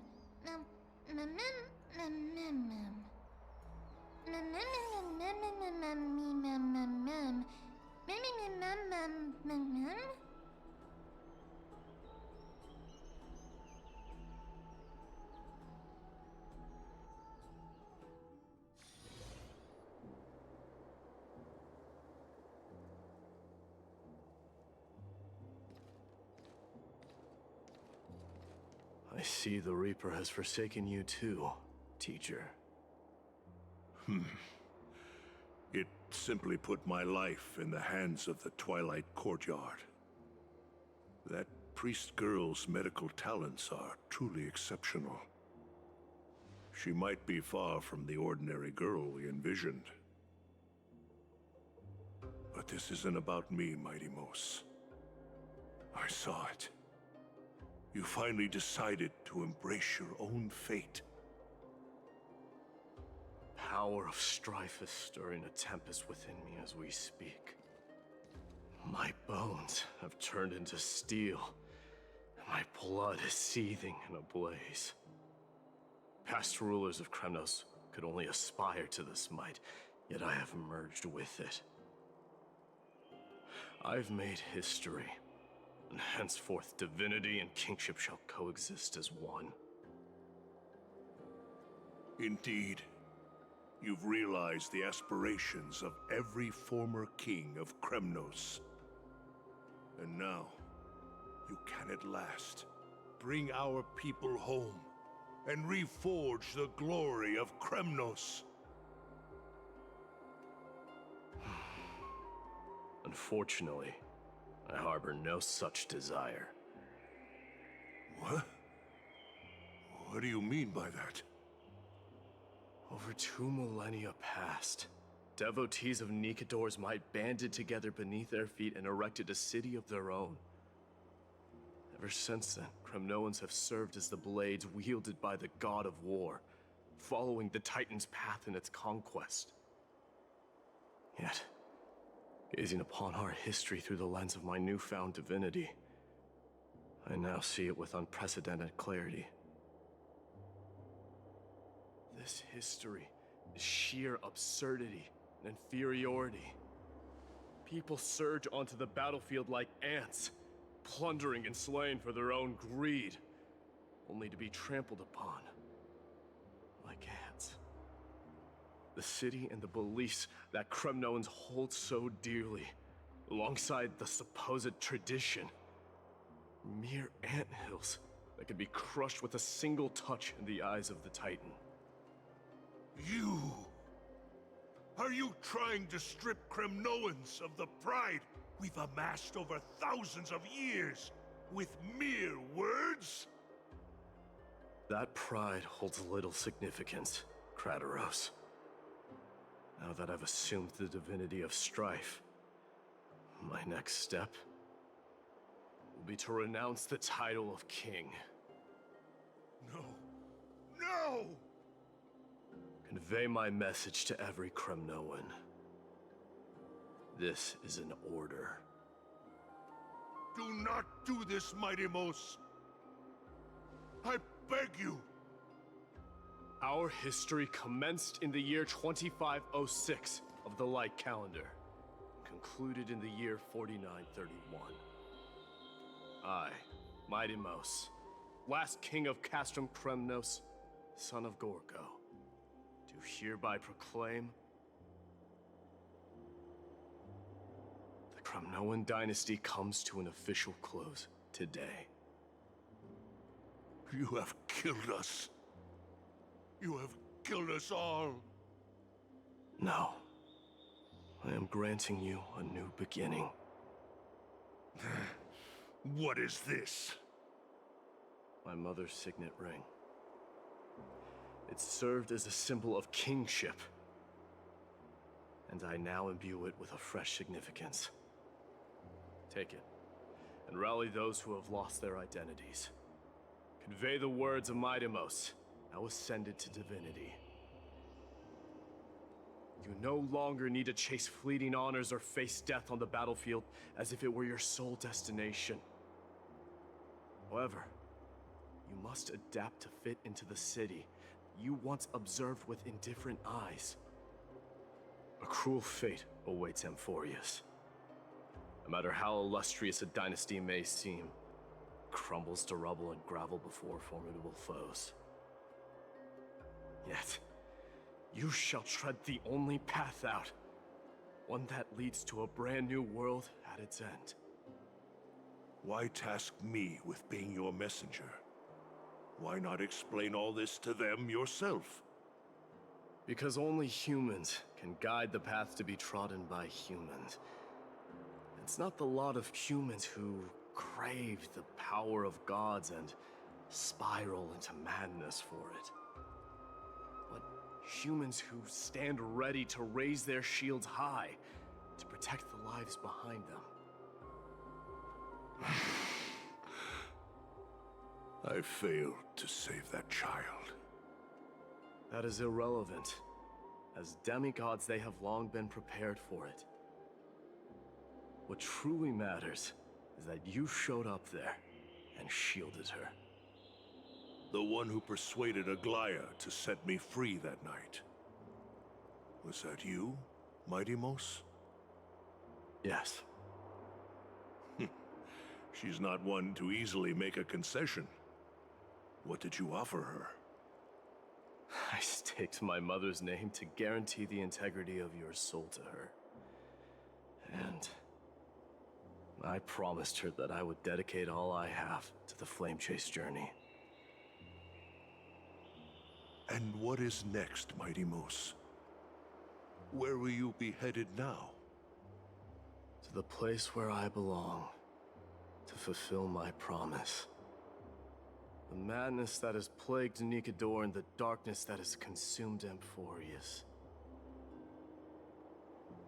It's now my turn to fight against it. There are some people to meet with before I leave. Let's go.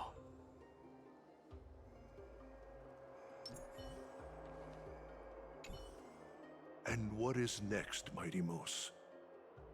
Where will you be headed now?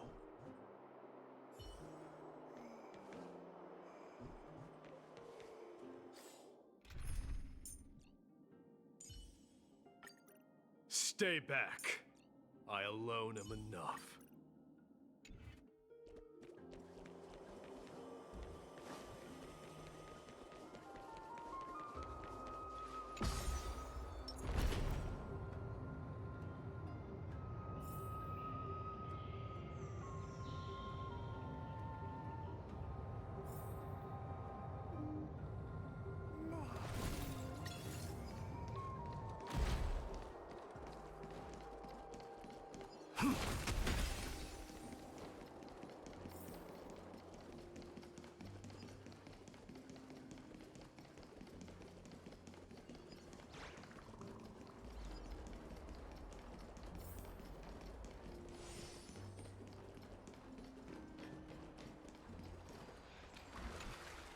You're here, my Demos. It seems that you are prepared. Yes. You aided Akuma through yet another trying ordeal, and my gratitude knows no bounds.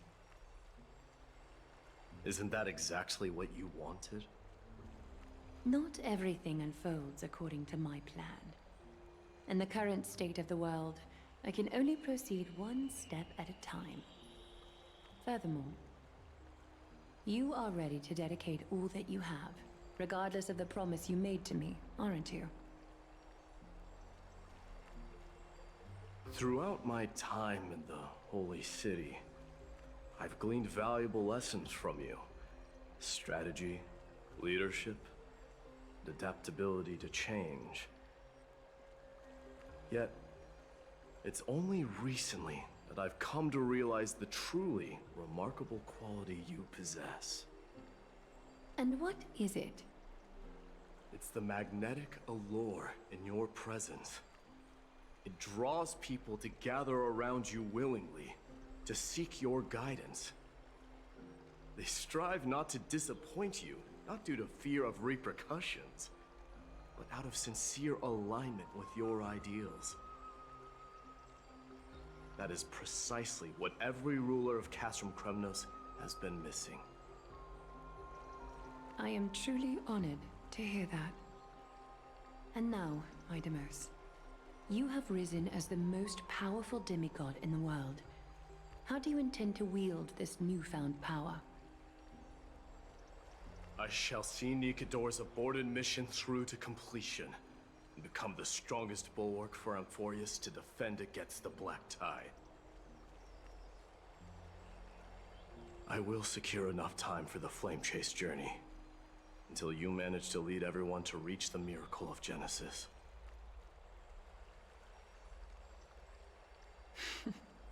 Midemos, a new chapter awaits Amphorius.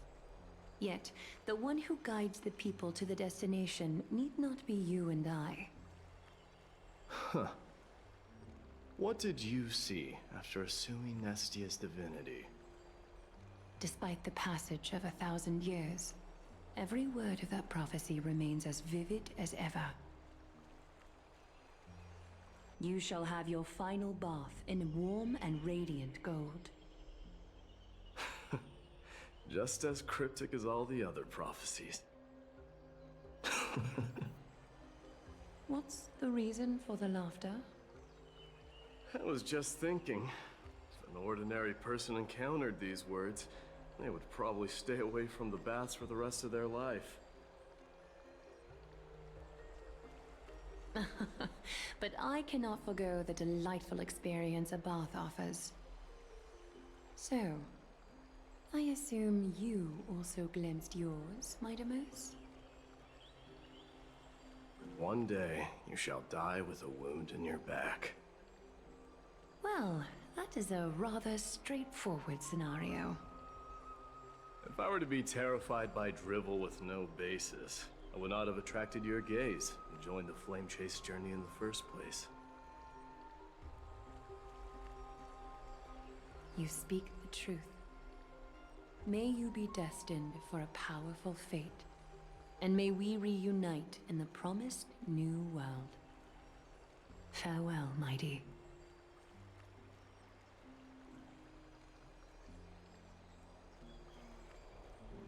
Farewell, mighty.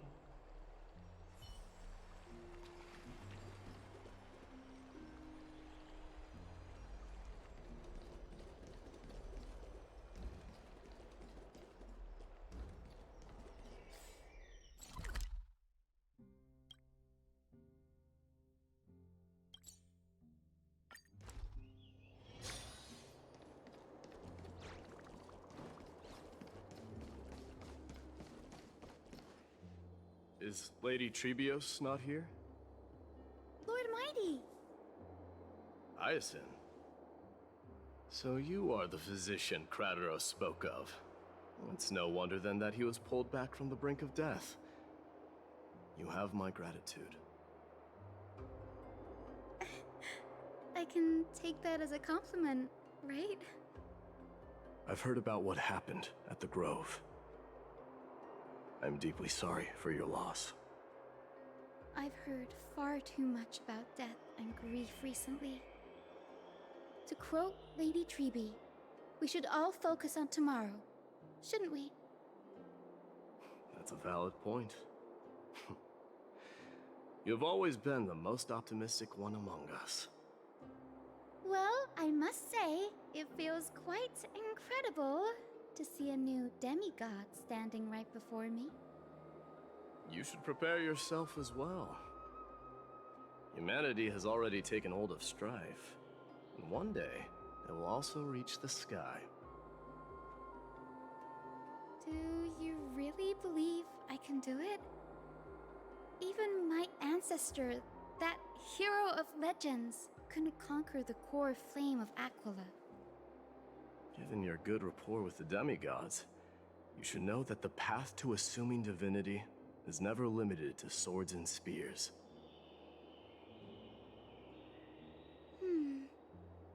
You've always been so perceptive, Lord Mighty. Rest assured, if fate has truly selected me, I'll be ready. Right. You are here looking for Lady Treby and Lady Trina, no? They're not around at the moment. Is there a message you'd like me to pass on to them? No need. I've already bid farewell to Aglaya. Meeting with the Oracle is simply a matter of courtesy. You've bid farewell? I'm heading back to Castrum Kremnos to fight against the Black Tide. In all likelihood, I will never again return to Akuma. Oh. On second thought, there is something that I'd like you to help me convey to them. I'm all ears, Lord Mighty. I'll make sure to convey every single word. Tell them that there is no longer a need to send scouts behind enemy lines. With a single message, the Lance of Fury will target anyone who dares oppose Akuma.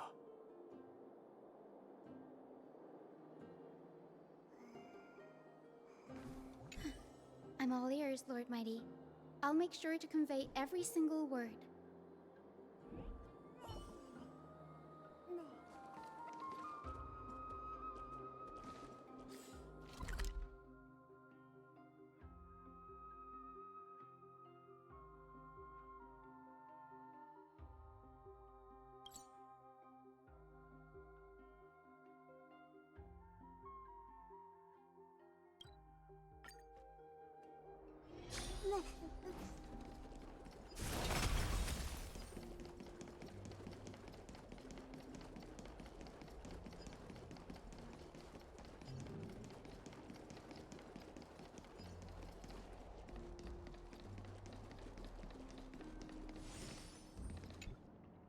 Lord Mighty. I'll be embracing my destiny before you do, Casterus. Can you feel Thanatos right now? I don't feel them at all, regrettably. You have been painstakingly seeking that Titan for so long. But have you ever considered reaching out to me for help? You mean... Death refused to ferry me. If you were to send me to the Netherrealm, I may uncover clues along the way back. I would never do that, Lord Mighty. Death is not a game. You're right. That may very well be the reason why my people have struggled for millennia. They underestimated the significance of death. So, are you returning home alone, Lord Mighty? Returning home, you say? Maybe. At this moment, Castrum Kremnos is not just my birthplace, but also my fated destination. Work harder, Castorus. Go and do what you have to do, so that the trials we have endured may have meaning. I will, Lord Mighty. May we reunite on the other side, where the warm west wind blows. May we reunite on the other side, where the warm west wind blows.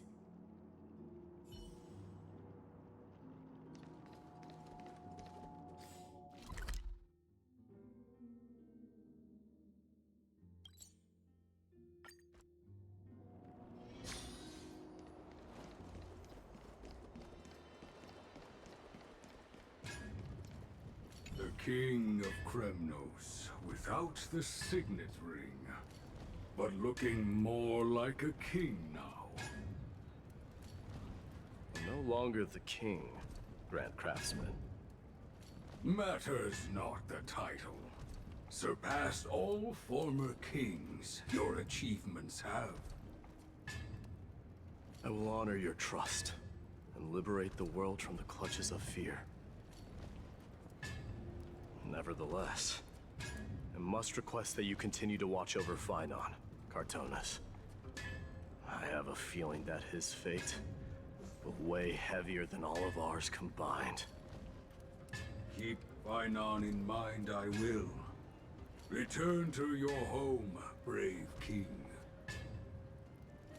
Together with everyone, I shall remain here. That thunder from Castrum Kremnos, we wait to hear. Together with everyone, I shall remain here.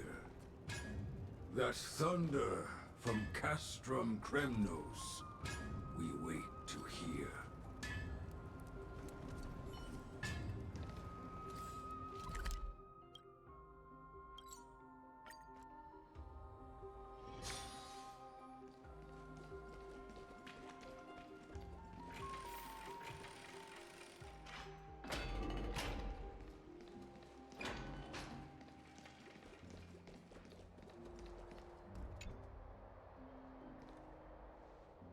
Outlanders? No. Trailblazers. I will soon make my way to Castrum Kremnos. If all goes according to plan, this may be our final meeting. I just want to let you know that I appreciate everything you have done for Amphorius.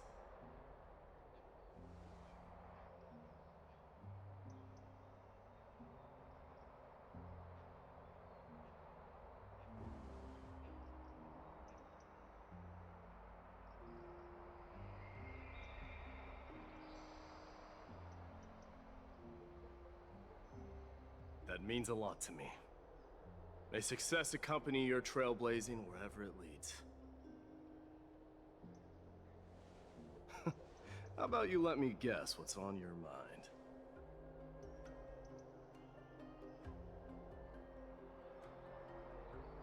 Are you gonna say something insane again, Trailblazer?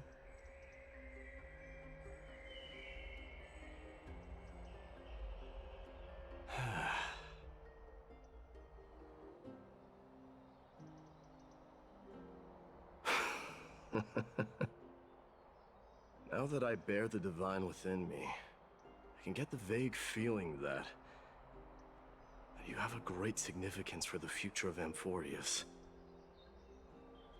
With this departure, I fear that I will never again return.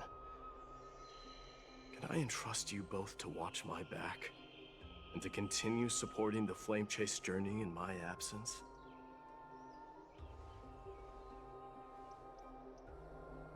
You have my gratitude. Then, farewell. Yes?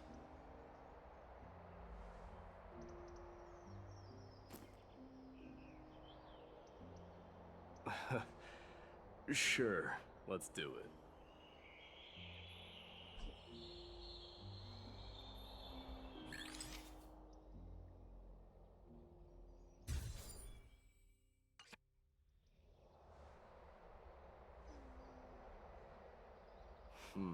Well, feels peculiar, I suppose. I'm not talking about your photographic skills. It's just that I rarely take photos.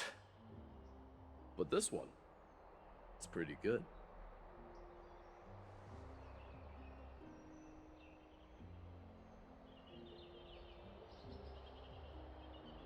I wish the same for you during your time in Amphorius.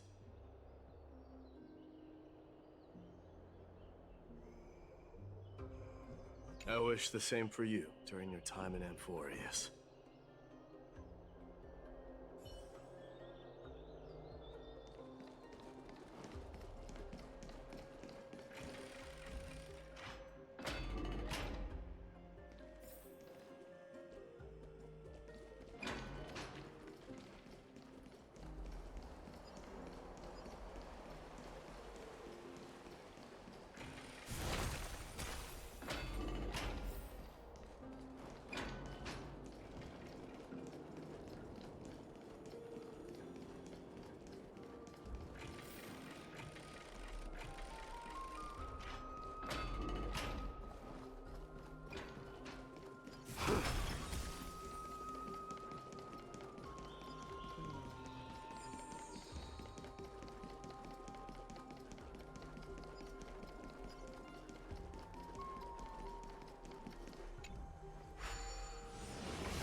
Is here! Run! Hold on! Lord Mightimos isn't the prince anymore. He's now the guardian of Amphorius! What's going on?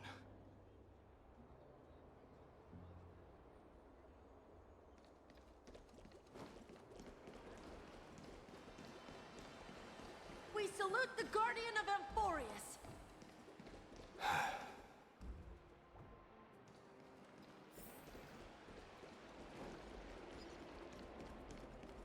We salute you. Farewell, We salute Savior you. of Kremnos. It's been a while, Guardian.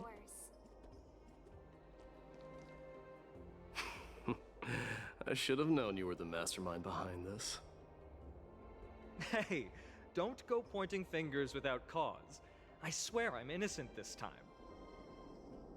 See those kids over there? They're the ones who brought everyone together.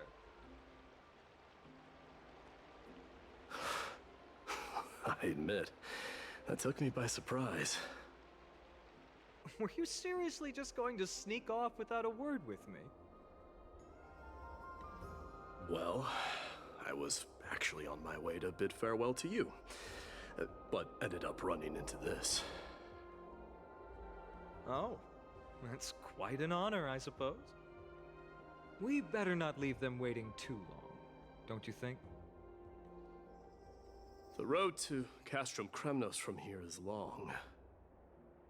Perhaps it wouldn't be a bad idea to take a moment and etch their faces in my memory one last time.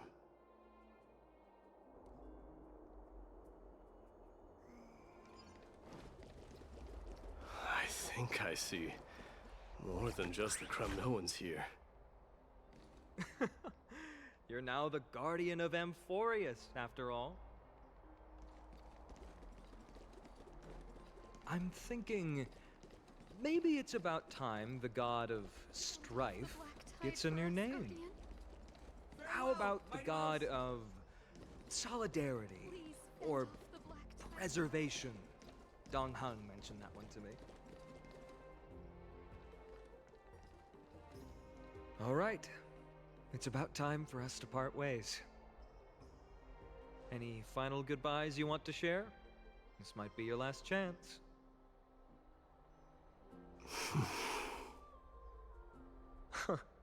Why so quiet? I thought divinity would wash away some of your sentiments. Do you truly feel as carefree as you seem? Or is this just a facade you wear? You know what? You sound just like Aglaya at this moment. But you're not off the mark. I just thought that putting on a nonchalant front for this occasion might help us preserve some dignity. I can see through your deception, even without the power of mind reading. Am I really that terrible at controlling my facial expressions? Well, with that said, thank you for aiding me in defeating my archenemy, Mightimos. No need to thank me. This triumph brings no delight, nor does it signify closure. You understand that more than me. Indeed. In the end, I still haven't unraveled the mystery behind that black-robed swordmaster. And I can't even ascertain their demise. Maybe I've never managed to cut off my destiny. But that matters not. Pain may be cured, but scars remain. And this should not be effaced. Even with the divine might of Ornyx, you cannot stop the past from leaving its marks in our blind spots. Can you genuinely let go of everything as soon as that swordmaster is dead? That's impossible. Revenge is merely an obligation that must be carried out, and no one can find mental fulfillment through it. You're right. Look forward. Chew up and swallow your past. And make sure emptiness and bitterness are not the only flavors you know. Remember that there is a whole world behind you waiting to be saved.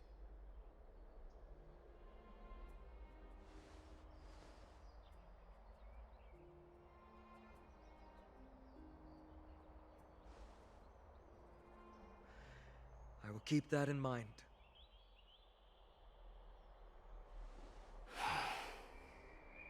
I have a final favor to ask. Please look after the Kremnoan warriors in my absence. They will undoubtedly face challenges while assimilating into Akama. It is my sole regret that I cannot stand by them during this time. Do not worry. Leave it to me. And, while I'm at it, I'm going to find out if the Kremnoan language is really missing that many words.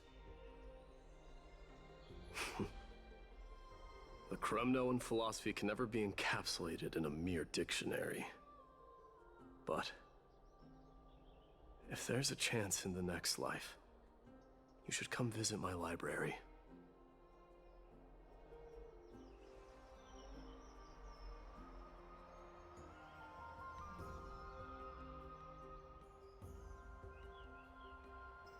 I'll be on my way, Deliverer.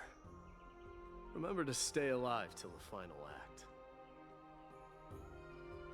Yes. Same goes for you. Don't die too easily.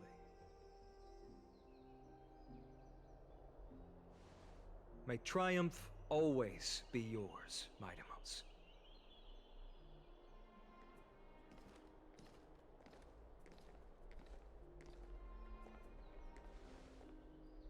Oh, right. One last question. Go ahead. You better not leave any regrets behind. Are you the one who told Cartonis about the signet ring? Well...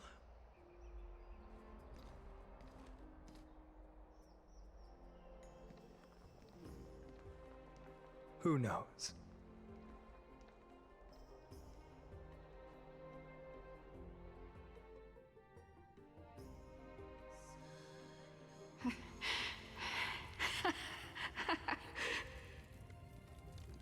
Get up, my son. You showed great courage in today's training. Let's wrap it up for now. Yes, Mother. Mother, there's something I want to ask you. What is it, Midamos? Why must we learn to fight? It is for glory and honor, my son. For Kremnoans, mastery of swords and spears is ingrained from birth. And the battlefield is our destined end. Is that really the way it is, Mother? What makes you say so? Because you don't sound entirely sure. You're right, Midamos. I once believed those words, without question. Until your father cast you into the Sea of Souls. It was at that moment I realized how everything I believed in was utterly hollow.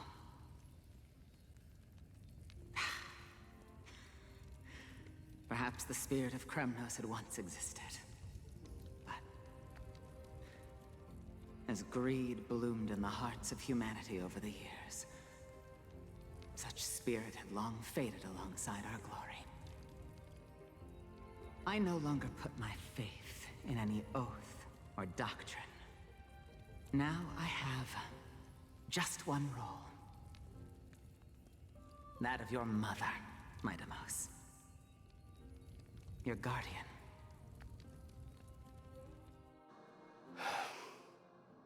That dream always ends there. The journey back to Castrum Kremnos is proving to be longer than expected. Krateros said that shortly after my fall into the sea, my mother challenged my father to a duel. She died through father's treachery, and I never saw her face. Yet each night she would show up, waiting by the flickering firelight. I always anticipated the sequel to that dream, believing she had more words of wisdom or guidance to offer.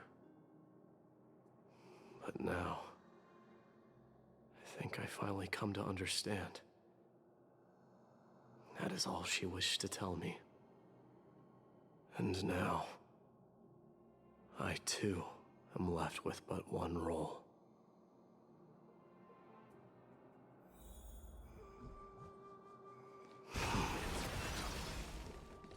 It is time for this journey to reach its end.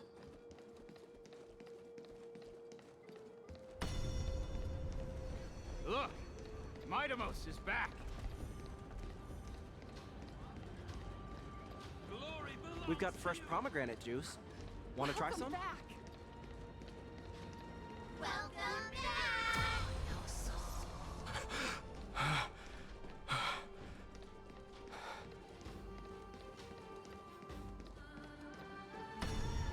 How was your training? Ooh, say, come and check out what I just wrote. Midamos! Did you just come back from training? It's been a while. I'm gonna beat you at the house. Welcome home, Midamos. Have you found something?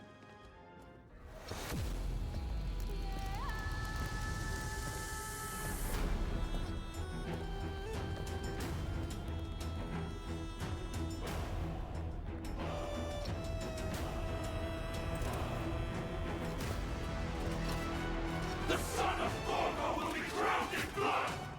The son of Gorgo will be crowned in blood!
I smell sunlight and the wind of Akama.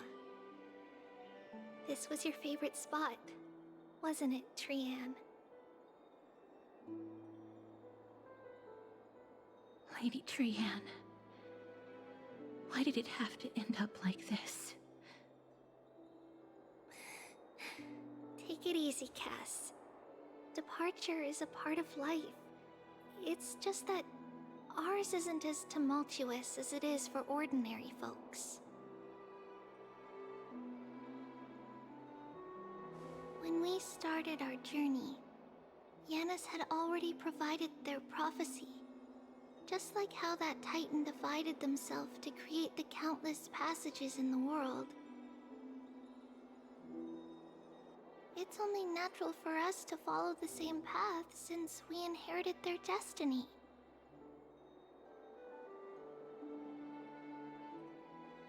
If you don't mind, Treeby, are you still willing to unveil that past for us? The past regarding the prophecy?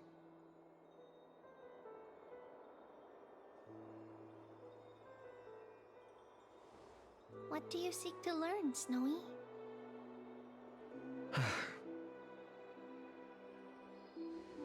Mightimos has left the city to face his own fate.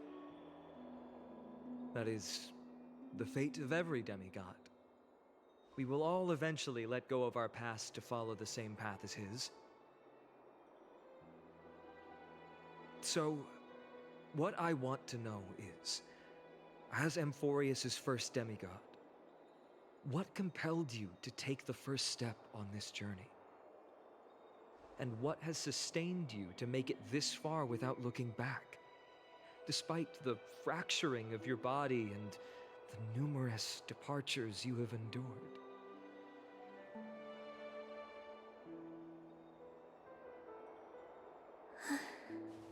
All right. Teacher, are you sure about this? Dee is already doing what he has to do. What reason do we have to keep it from them? Let's go, everyone. Let's go to the abyss of fate and see how it used to be.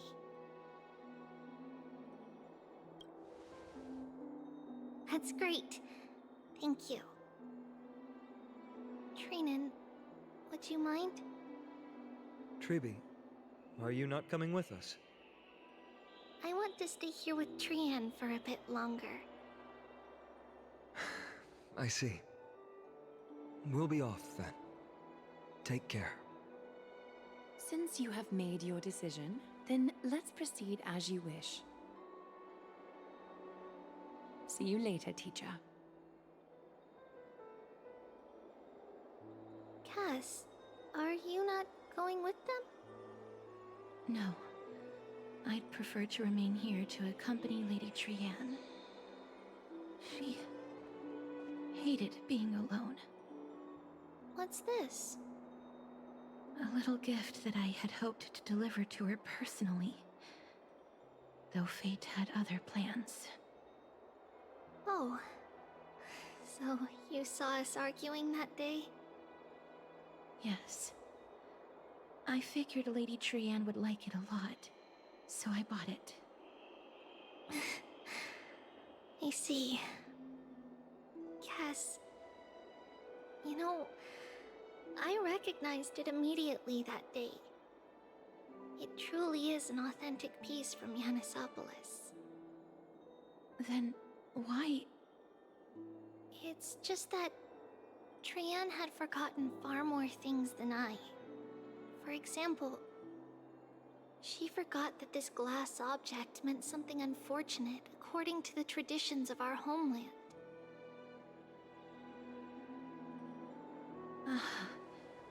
I'm sorry, Lady Treeby. Should I... No need to apologize, Cass. At that time, I simply didn't want her to be trapped by our past, especially considering how much time had passed since we left home. But now... it might just be the perfect gift for Trianne. All shall bid farewell to one, and that person alone will witness the miracle. While you and I have long accepted this absurd fate, they remain fresh and inexperienced.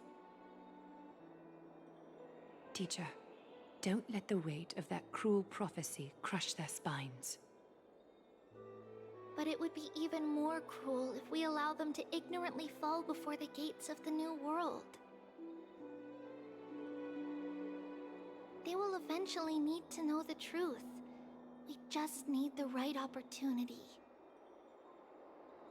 This, to me, feels like the right opportunity.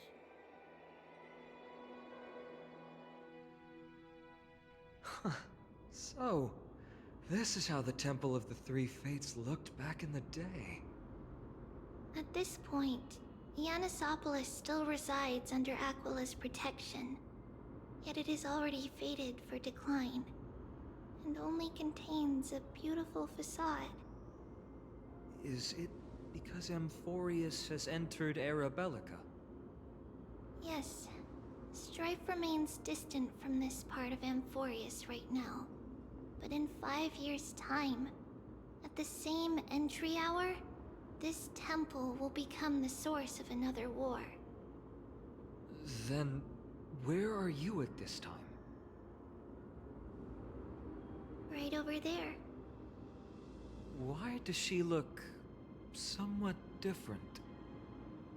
It's because we don't quite recall how we used to look. Oh, my apologies. Please don't. We should be the ones apologizing. Come, everyone. It's time to witness our last conversation with Orynyx.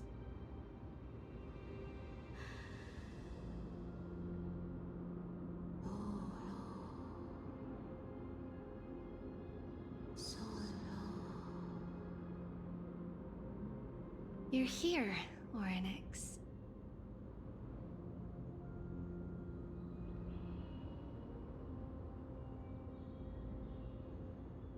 This is our memory, so your senses are also aligned with the Trebios of that moment.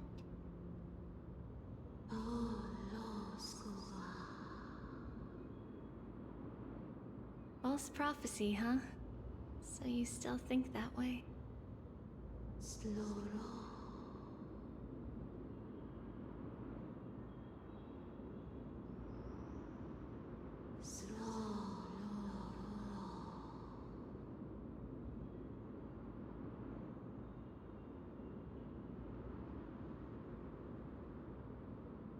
But the Black Tide has already arrived, and Yanis remains in slumber.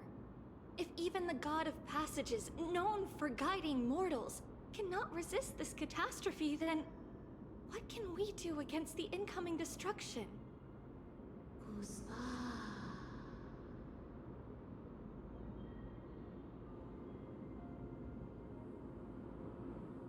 Those chosen by fate would never have their family taken from them.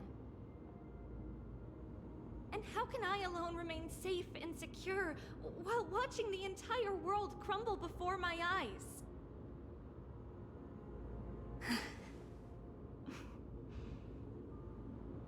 This might be our last conversation, Orynyx.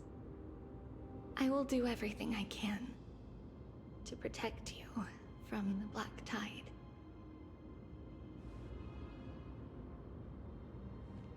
The family she just mentioned.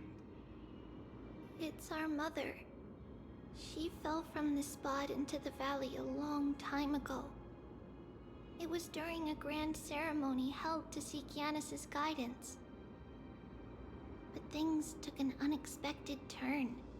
It was Kefali who responded instead. Did something go wrong with the ceremony?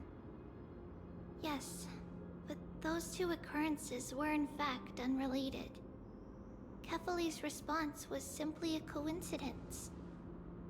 On that frosty night with treachery abound, as the Holy Maiden of Yannisopolis met her demise, the world-bearing Titan also fell in another corner of the world.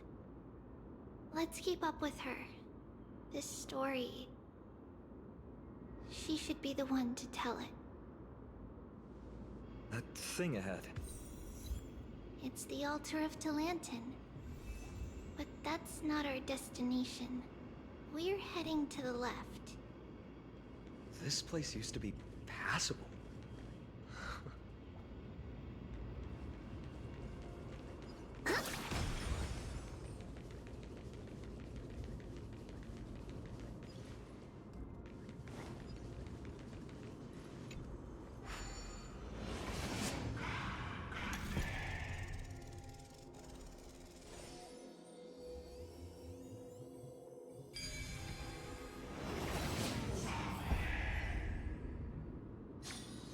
A round of applause for you! Good job!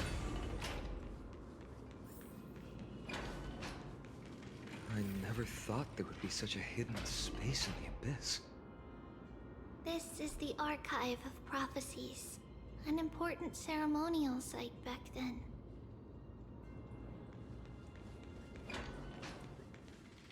Is this Giannis's maze that Trinon used for divination in the past?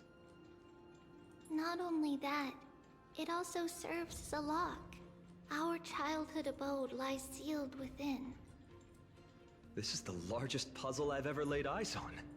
And it even acts as a door lock. Should have expected something like this in the homeland of puzzles, I suppose. So, how are we going to solve it? Just follow the designated path and let the stone ball fall into the pool twice. Seems pretty straightforward. Even Mighty might be able to complete it in a single try.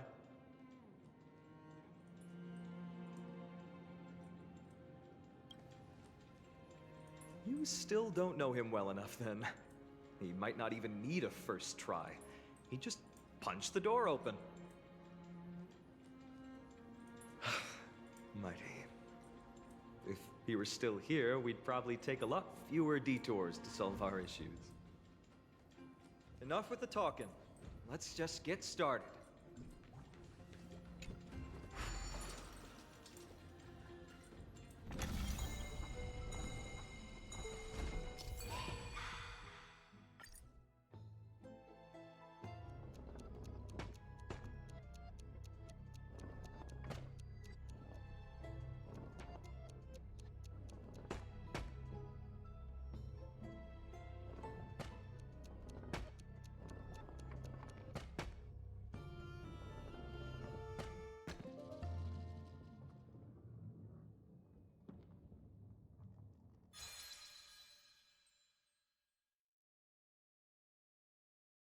Impressive. You too have the makings of a high priest now.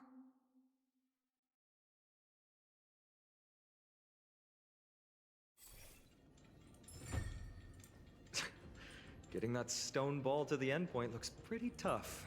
My hands are shaking just from looking at it.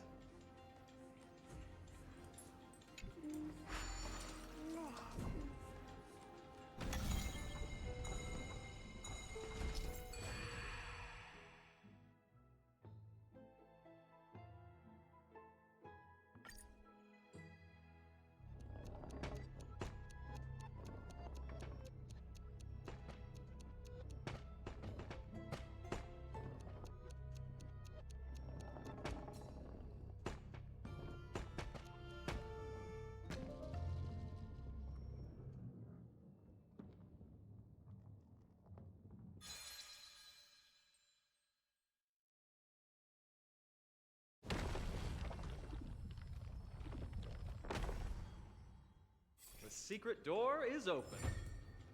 Go inside, and you'll see the place where we grew up.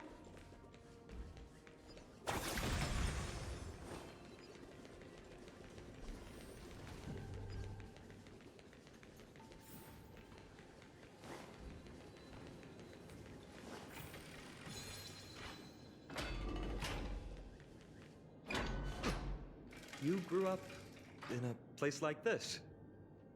By the time we were born, the role of the Holy Maiden had already diminished to a mere title. those in tune with the Titan's guidance are bound to become messengers for others. To maintain appearances, those in authority added some embellishments. And with Mother around, our childhood wasn't entirely without joy. Even so, I still find it hard to imagine. 20 years can go by in no time. Trinon, for most people, 20 years is a long period of time. Right.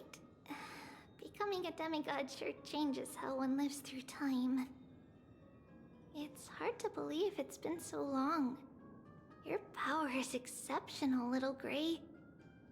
This place looks exactly as before. Let's explore the room a bit.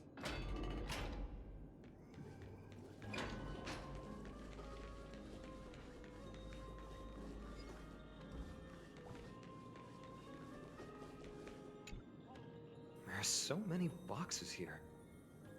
These should be our belongings. Huh?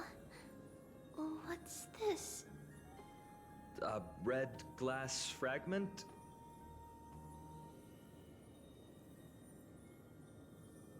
We were still very young the first time we saw it.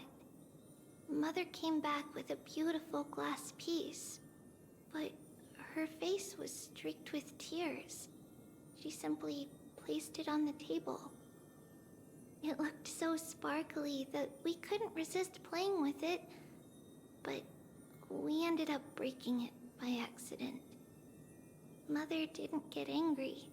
She simply held us quietly for a long time.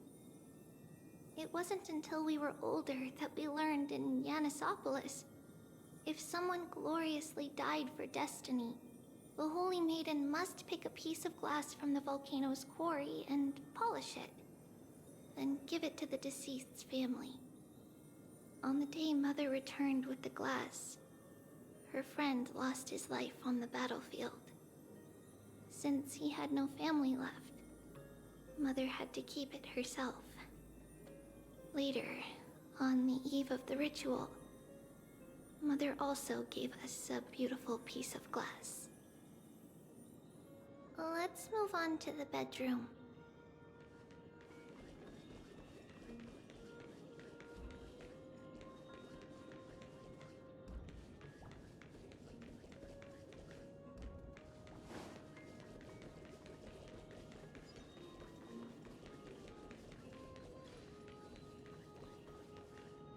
It's Trebios. Just as expected. It's time to get going after all. Mama, are you going to that ritual tomorrow? That's right, my sweet girl. What's the matter? I wish I could go too. I have something to ask Yanis. Oh. What do you want to ask? I want to know how to chase the black tide away. Ah, I see. Unfortunately, it's a secret ritual, and only I can preside over it. If you want me to consult the Titan on your behalf, you'll have to promise me something. What is it? Be a good girl and go to sleep now. And whatever you dream of, don't be afraid. Just sleep through the night until morning comes. Until the next time Aquila opens their eyes. Can you do that for me, sweetie? That's it? Of course I can! Trebios is the most amazing Holy Maiden of Yanis! Well, little Holy Maiden. But why, Mama? Because this ritual might take a long time. How long? Tomorrow, my sweet child. I'll be back tomorrow. If not tomorrow, then the next tomorrow. If not, The tomorrow after that? But if I still haven't returned for a very long time, that means the ritual has succeeded. It means I found a way to chase away the black tide and reach the new world on the other side. But for various reasons, I can't return to bring my sweet girl with me. But I'll be waiting for you there. As long as you stay brave and kind, we'll meet again in that new world. It's the end of the West Wind, the black tide's other shore. A radiant sea of flowers, blessed and protected by the gods. In the rosy horizon, you'll see a silver-white shoal. It marks the end of your voyage. The haven, free from storms, cold, and heavy rains. No sorrow can linger there. That is where I'll be, waiting for you. Wow, that sounds just like the island from my dream. Oh, I know. I'll turn the moon into a ship and the stars into sails to go find Mama. Pinky promise? Pinky promise. As long as you sail toward tomorrow. As long as the sun will rise for the next day. Our wishes will come true together. If the final murmurs of the Titan are true, if such a place really exists on the shore beyond the Black Tide at the end of Genesis, then our promise still stands. Please, wait for me, Mother.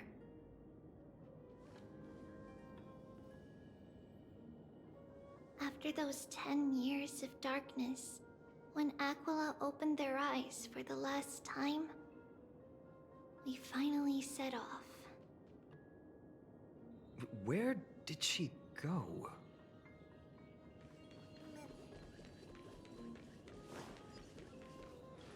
This way. Now, we'll go through this shelf. But how? With Yanis's power?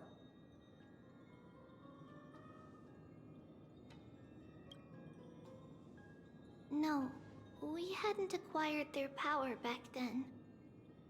So, this obstacle, it was simply a mirage? Yes, the answer is right on the shelf. Go ahead and give it a try.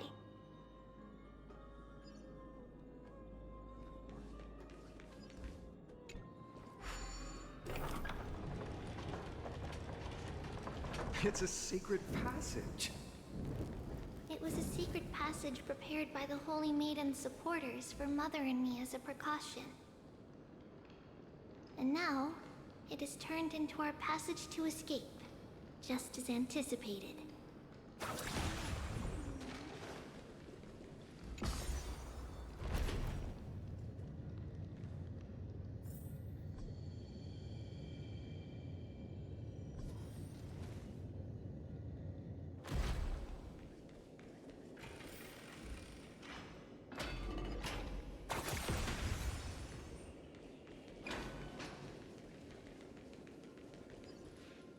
The path to the temple was in quite a state.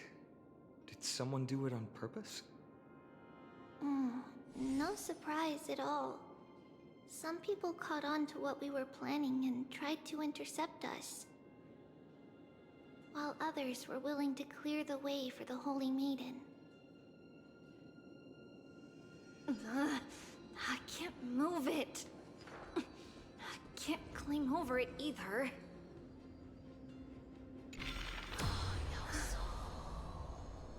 Time Titan? Is that you? Just like this. Regardless of our actions, the past will remain unchanged.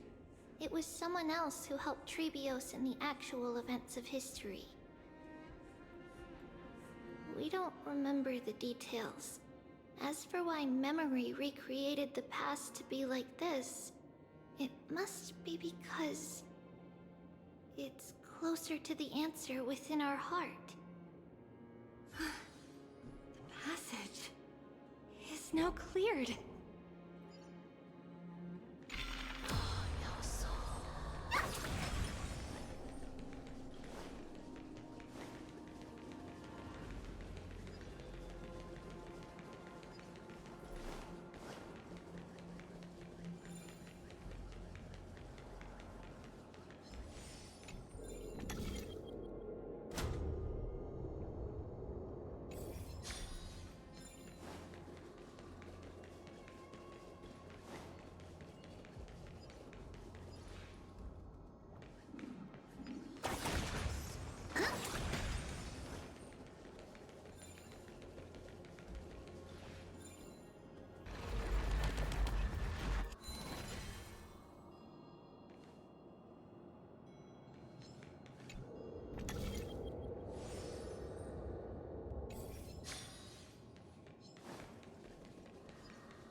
Ornix. Thank you, nameless god.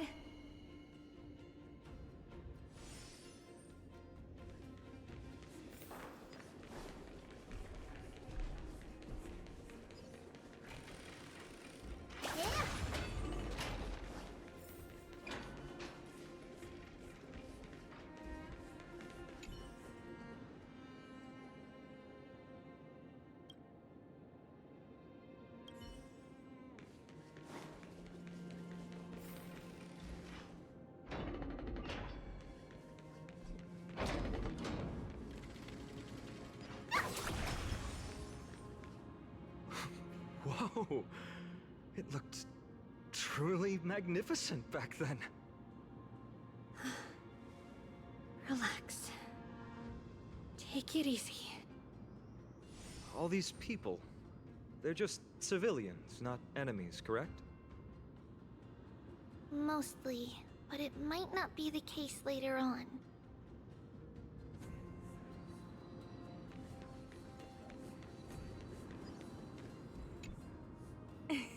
Hey, little ones. How did you sneak in here? Please keep it down. We have to be really sneaky to get in here. Okay. But what did you sneak in here for? I heard there's a lovely holy maiden living in the temple, and I want to meet her. I couldn't stop her, so I had to think of a way to sneak her in. Oh, really? I was here to meet the Holy Maiden as well, but the guard said she had to go somewhere far away today. Huh? What a bummer. Mommy even asked me to bring her gift to the Holy Maiden. It's getting late. Be good and go home now, okay? Okay then. We'll come back next time. Thank you. By the way they are dressed, the siblings look like civilians living outside the temple. Mother mentioned that when she was a holy maiden, she caught a girl sneaking into the temple to steal the tributes. Stealing from the temple was punishable by death, but that poor girl had no family and just wanted something to eat. So Mother took her outside and even gave her some food. Perhaps these two children are the descendants of that girl from back then.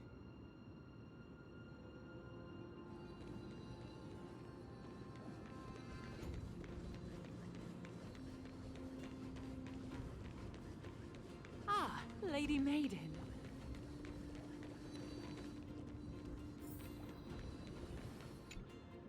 Lady Maiden, you need to dress warmer. It's pretty cold out. Let me get you a blanket. No need to trouble yourself. I'm just going for a quick walk. All right, but please take care of yourself. Your mother made us promise to look after you before she left. It's been a while since I last saw you. I just realized you've grown into such a beauty, just like your mother. Oh, here, have some of my sweet pastries. She used to enjoy them, so maybe you'll like them too. What's wrong, Lady Maiden? I'm fine. It tastes really good. This lady is Mother's old friend. When we were little, we sometimes got to eat the sweet pastries she brought back. We've always remembered the familiar taste, and only now do we learn where it came from.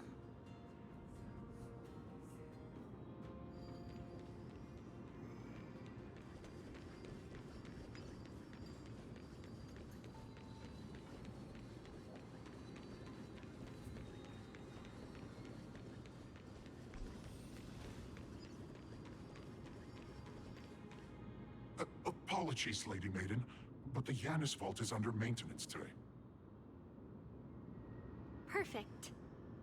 That way, no one will disturb me while I'm talking to Mother. All right then. May Yanis guide your path. The Yanis Vault? It's where Yanis's heart lies and the core flame is kept. Just enter on the left. It's also the place where Trebios was born.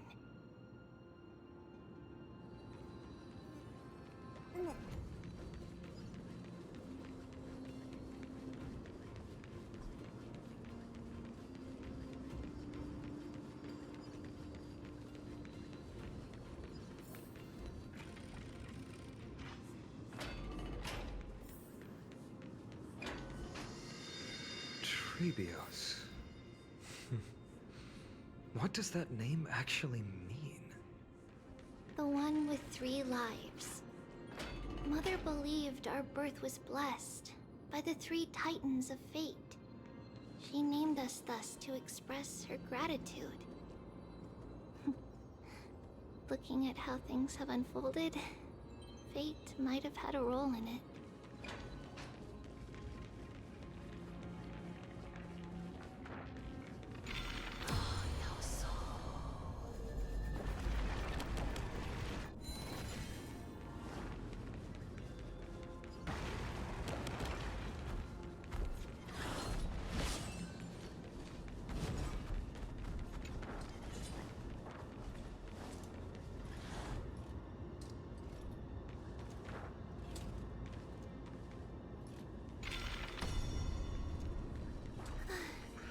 Finally, the Yanis Vault is right ahead.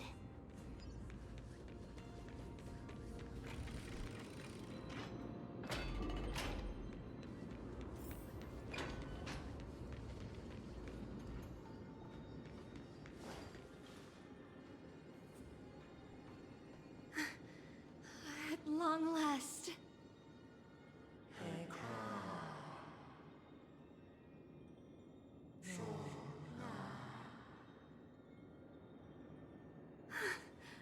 I knew there was some sanity left in you, Yanis.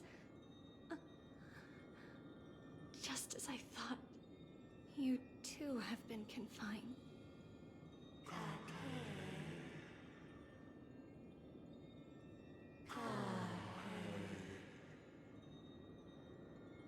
No, Yanis. come here to take on your fate.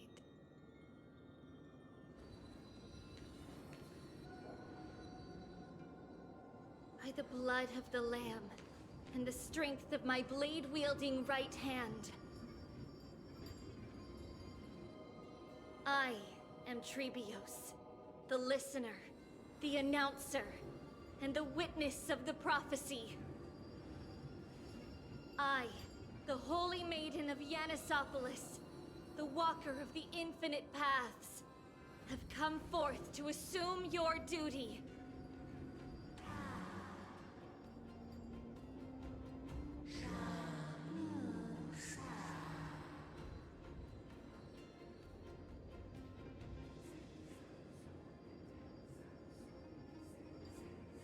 Just as I wished.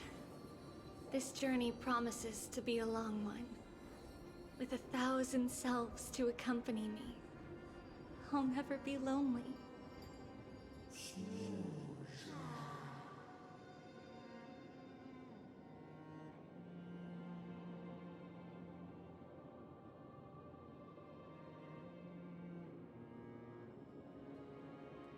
No matter. My hands are not made for bearing arms. But my feet are destined to embark on a journey for the benefit of all.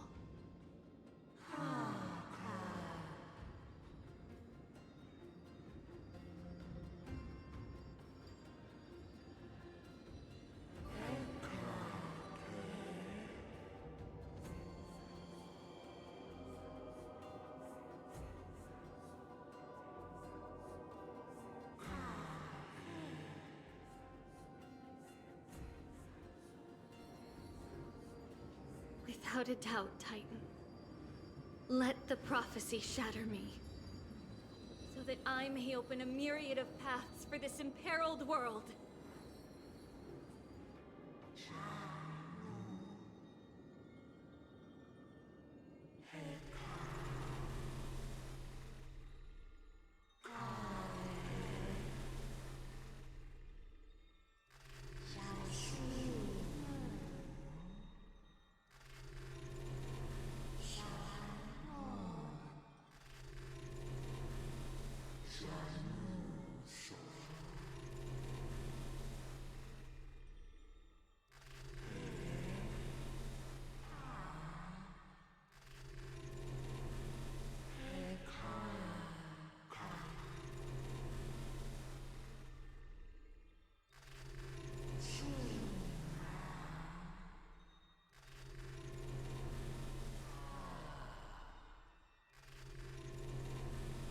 I understand, Yanis. Thank you. Now, may you rest well.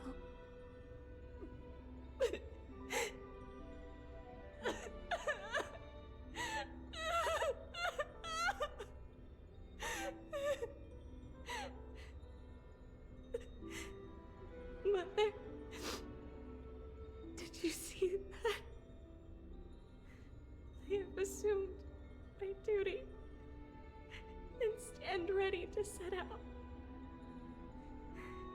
We will step over the gods' corpses and wander among humanity, and thus we shall sweep apart Amphorius's pitch-dark fog. May we... May the world follow the myriad paths trodden and reunite at the end of the west wind, where flowers bloom in spring. Mother, I shall see you tomorrow. Who dares lay hands on the core flame? Drop your weapon and surrender at once!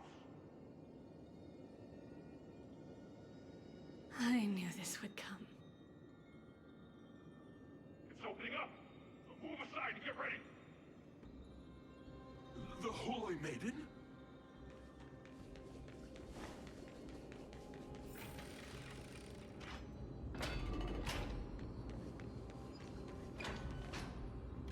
What's happening? happening here? Lady Maiden, where's the thief who stole the core flame? Look at what she's holding, you buffoon! She is the thief! Take your positions and ready your arms! We're taking back the core flame! Bring it on! What? Come forth, loyal guards. At least do it properly. Pierce me in the chest. What are you scheming? This is your last chance. If anyone wants to earn a promotion and rise through the ranks, I'm right here. You all know who I am. Go ahead. However, if there's still any loyalty within you, step aside for the Holy Maiden. Otherwise, by the decree of the Holy City's Codex, anyone who dares to harm the Holy Maiden shall face execution! Captain, what should we do?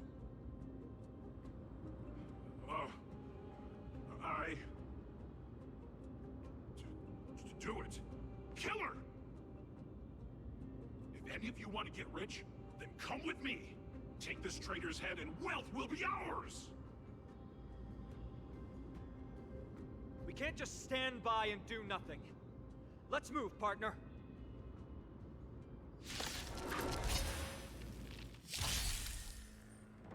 What are you looking at? This big diamond! It's all yours! Go, go, go! Open sesame. Time to twirl! Endless riddles. Nothing but a void. How's that possible? Could the Titan actually be on her side? That woman is the traitor!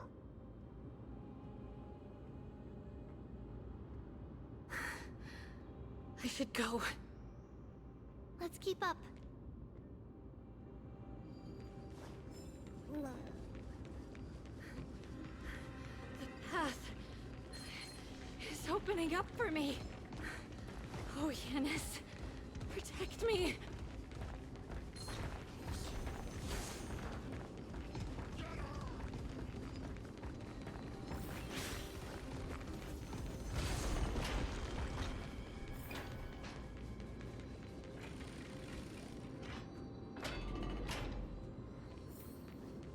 The main path is likely well guarded.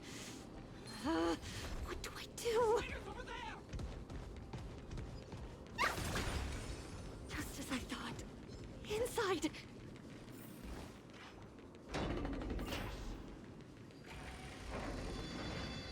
There are guards here too. Don't alert them.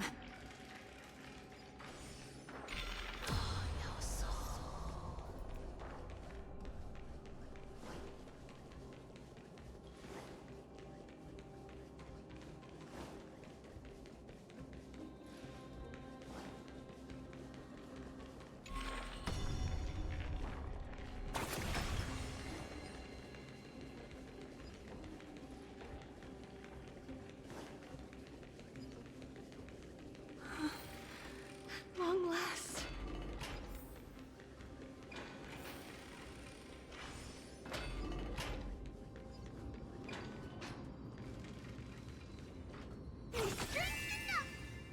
A creature of the Holy City Guards, but I'm already so close.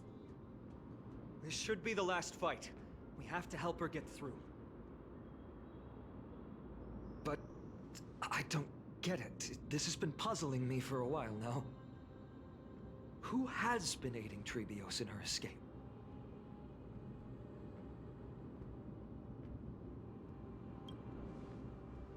Well, history might be blurred by memories. Seeing how the whole city is hunting her down, she clearly had no allies.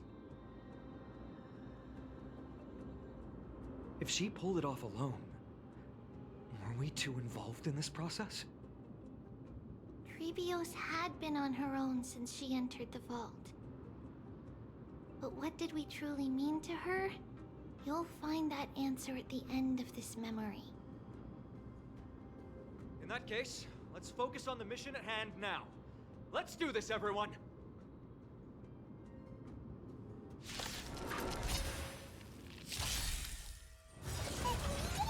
Is it coming? Hiding the West Wing? Away we go! Bust. Or maybe I'll take it all. Oh.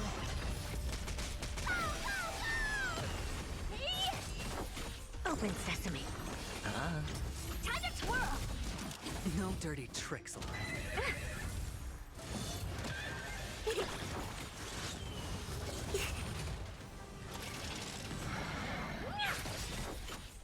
This big diamond, it's all yours! Time to twirl! Watch your head. Time to twirl! Hiding the West Wind, away we go! Endless riddles. Nothing but a boy.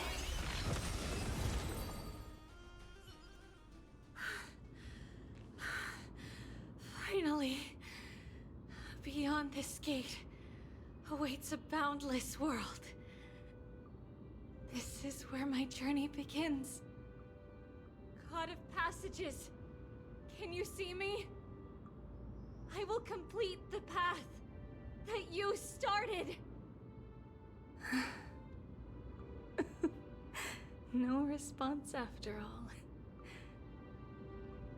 Yanis, may you have a good dream. I can't stay here much longer. It's time to leave. Well, looks like this is the end of the memory. Not yet. The question that has been puzzling you. She's about to reveal the answer. But nothing happened. What was making her or you hesitate at this moment? If she had known this flame-chased journey would proceed as the Titan foretold, bringing about great suffering and fatalities, including her own, would she still have chosen to walk through the gate and start her journey? I think the answer is already within you. And you've made your own decision. What? You can hear us? Not really. She can neither see nor hear us. Yet she knew that one day, someone would return to unveil this dust-covered memory. We can never know for sure who helped us back then.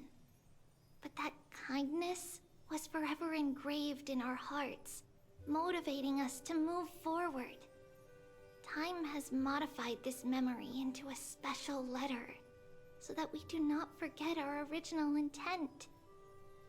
It's a letter written by Trebios of the past and sent to her future self.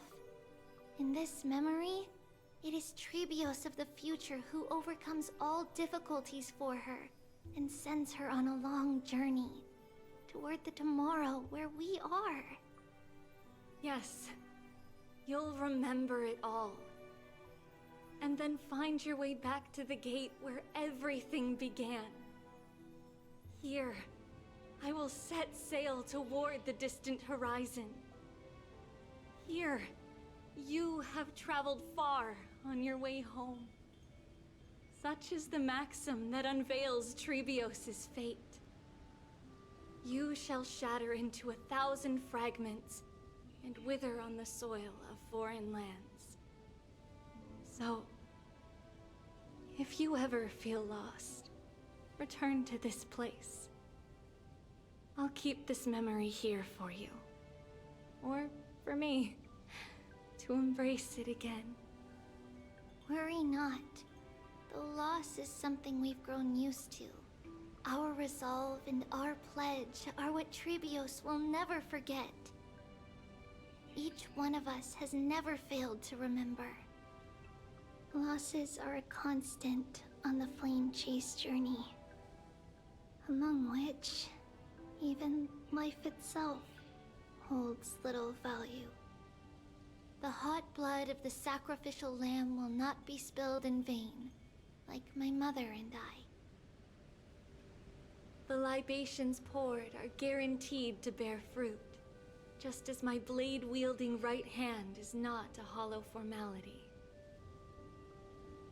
Surmount the myriad passages of Yanis, and we will once again ride the west wind, and let the wings carry us far away. So, this is your answer? That's right. In the name of the three fates, I stand by my answer with no regrets. Now, with or without the god's blessing, I run towards the world's agony. If I can truly pierce through the utter darkness, we will meet again at the end of the west wind, where flowers bloom in spring.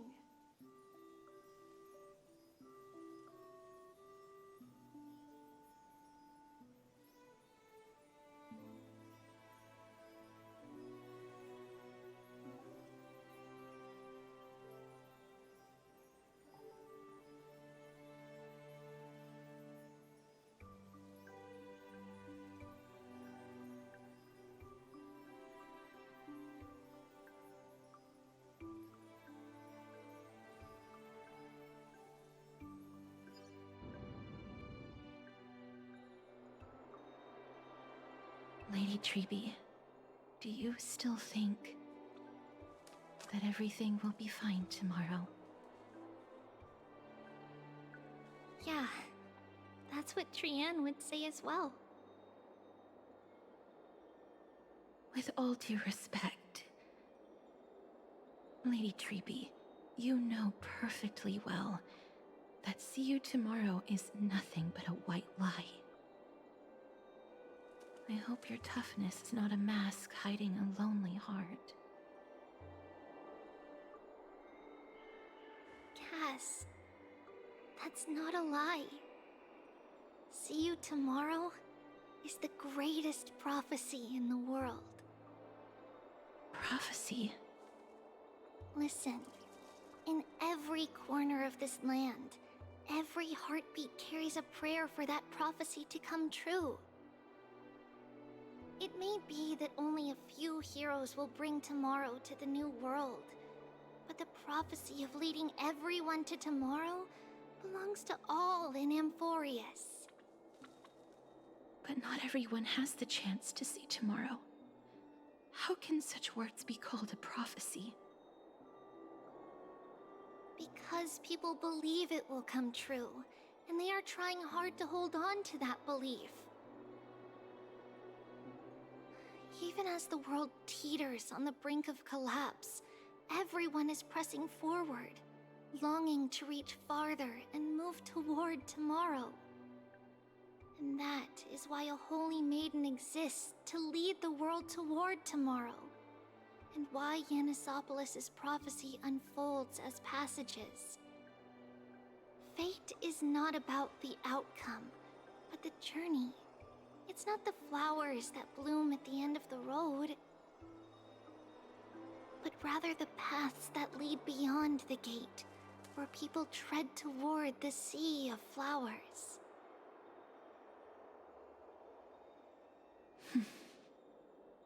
So, Cass, if anything is troubling you, just set it aside for tomorrow. There's no difference between demigods and mortals. The troubles we encounter can only be resolved by our future selves. Reflect through the long night. Wait for the dawn as you think. Then set off at daybreak. The hesitant part of us will be left behind in the dark, while the determined side of us will know no fear. Because that's how Tribios has journeyed so far to spread the prophecy. Beckoning the morning sun, and the tomorrow it promises to bring. We will now continue the journey and face our destiny. We will step over the gods' corpses and wander among humanity. And thus, we shall sweep apart Amphorius' pitch-dark fog. And at the end, all will reach that silver-white shoal. That end of the journey, that new world and new tomorrow. It is a haven free from storms, cold, and heavy rains. No sorrow can linger there. We've made a promise to meet again at the end of the West Wind, where flowers bloom in spring. See you tomorrow, Brienne. See you tomorrow!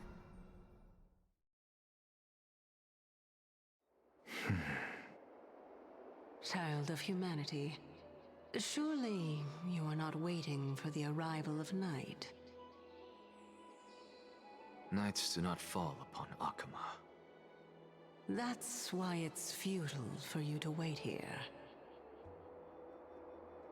Honestly, I didn't expect the renowned Reason Titan to behave like this.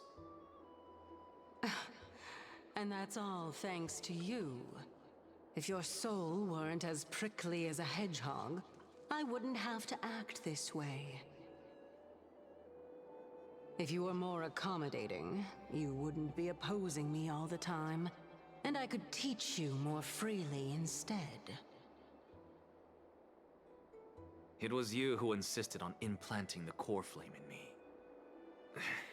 Forget it. Cut the sarcasm and just say what you need to say.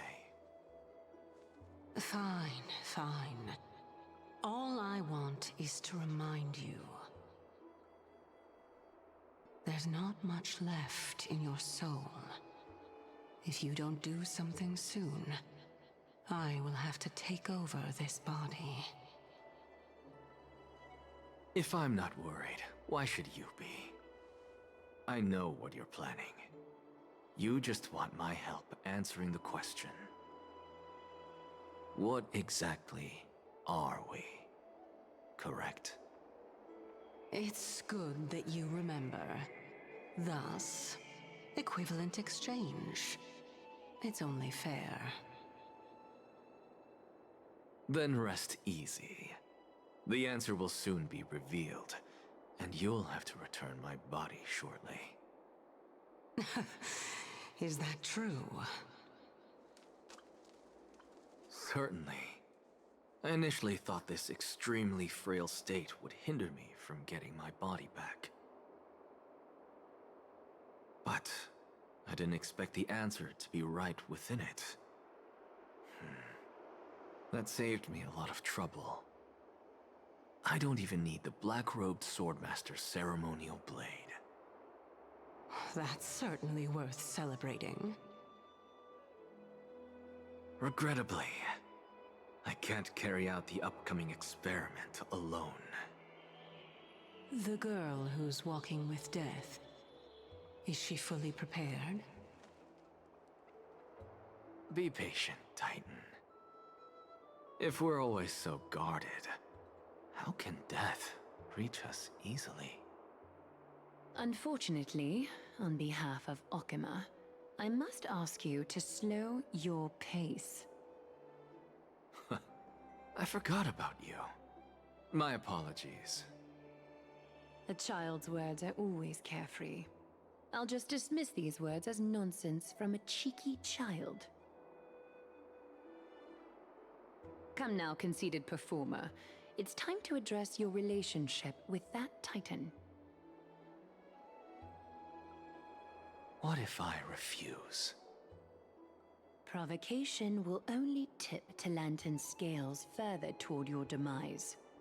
There's no need to go to such lengths. Oh, monster neither human nor divine.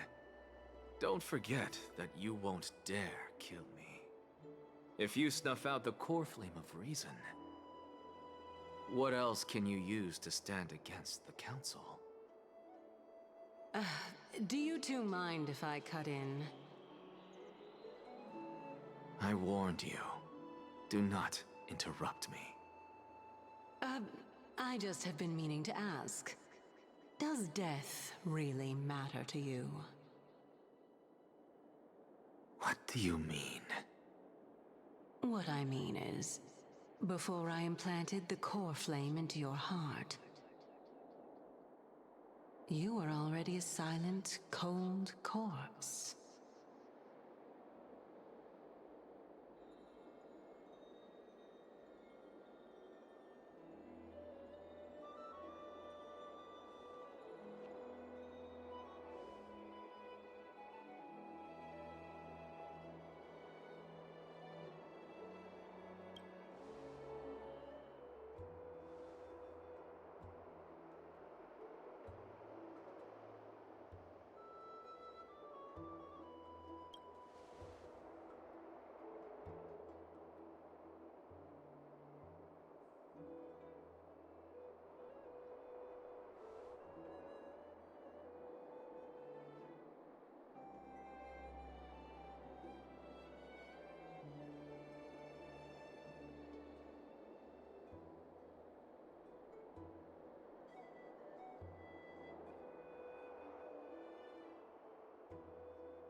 And so, this long day passed for Akama.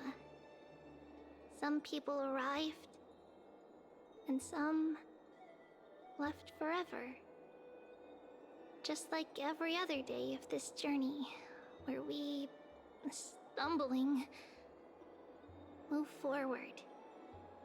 We have long been prepared. If we are to chase the flames, then we must grow used to farewells. And yet, no one back then could foresee death. Its arrival would always be so sudden and so momentous. Even little Gray, coming from beyond the sky, could not escape the Reaper's two hands. And what people gained and lost in that trial of death was far heavier than life itself. Just like the destiny that the prophecy revealed for Cass. At the end of the Sea of Flowers, The souls of the living shall warm thy fingertips. And after an embrace, there shall be eternal separation.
Share the good news with the whole city.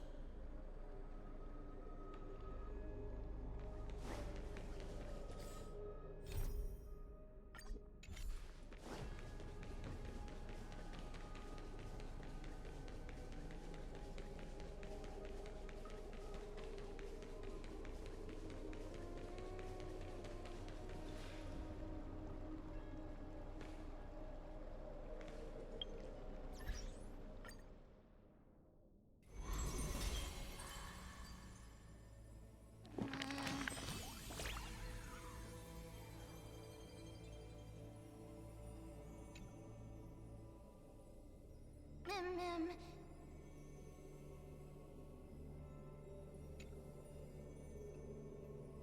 Mem.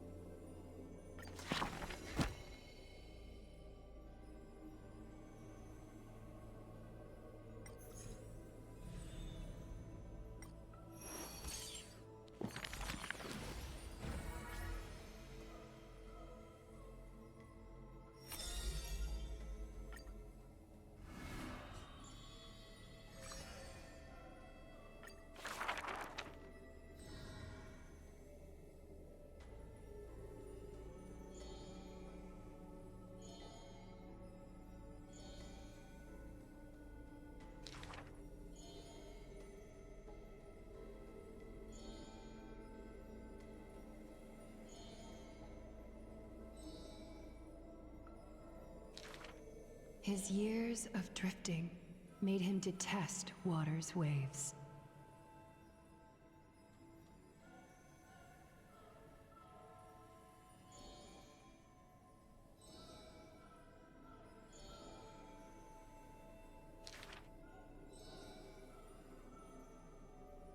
A blade that can cut through the mighty must be enough to slay gods.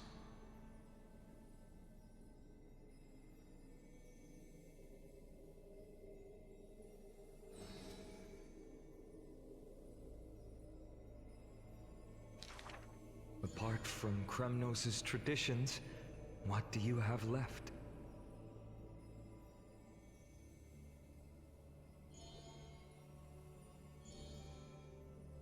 That is why I walk on this path.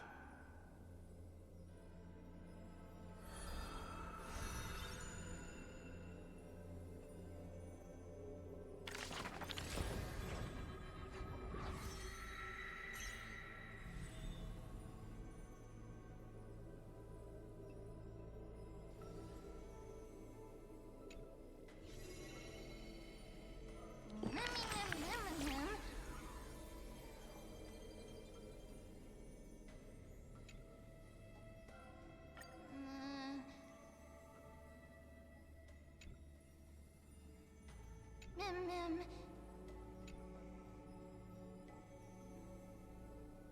Mem.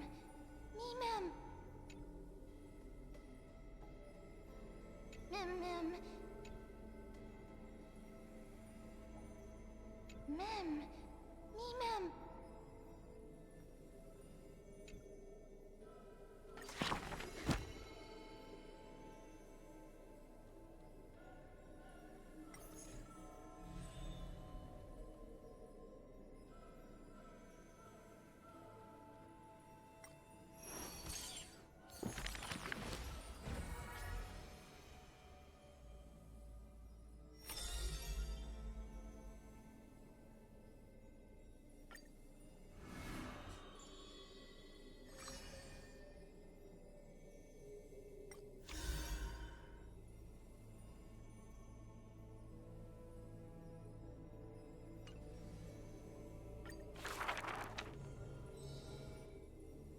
This person's name was seldom mentioned by others.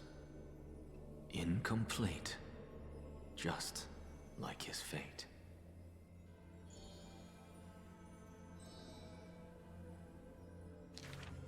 Keep your distance from that blasphemous one, lest misfortune follows you like a shadow.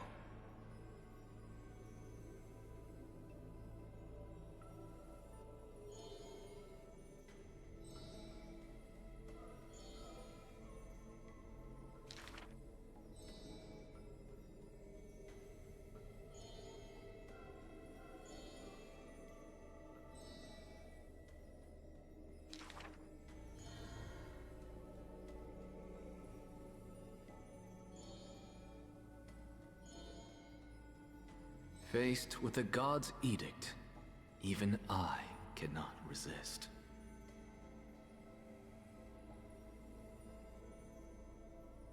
Yet, I sincerely believe this is not to be my destiny. Miracles are the most conceited actions of gods. They are God's denial of humanity via might. Magic tricks are the most articulate rebuttal. They are humanity's imitation of godhood via intellect.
My lover, why does your mood change faster than the clouds above?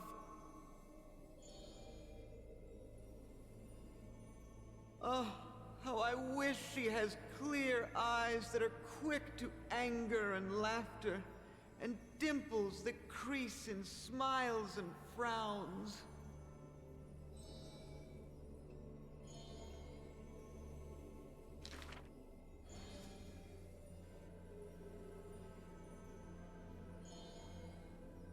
Lady Aglaya, I am Apollus's retainer, here for an outfit to take to my master.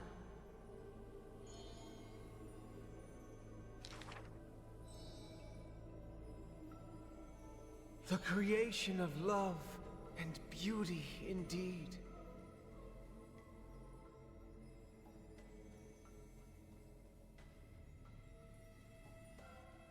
If you wish to embrace such fantasies,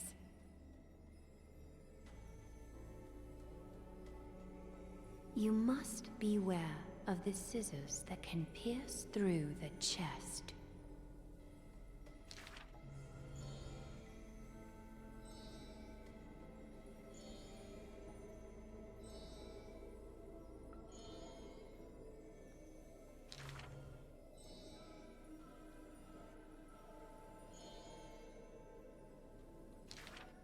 Use the needle and thread as your sword.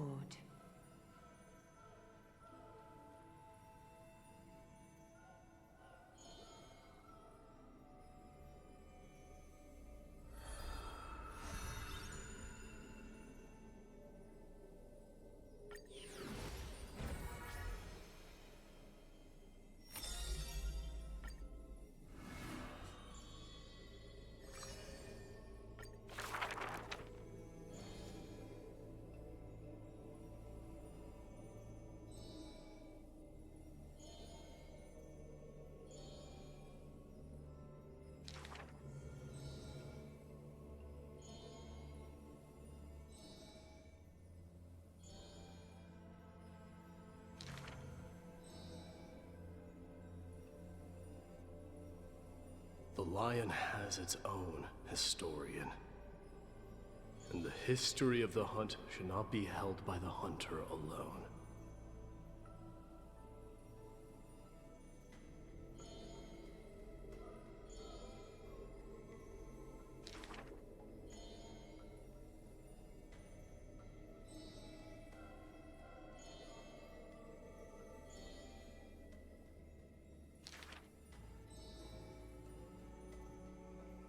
Even insects consume each other. And he's no less than the Mad King's kin.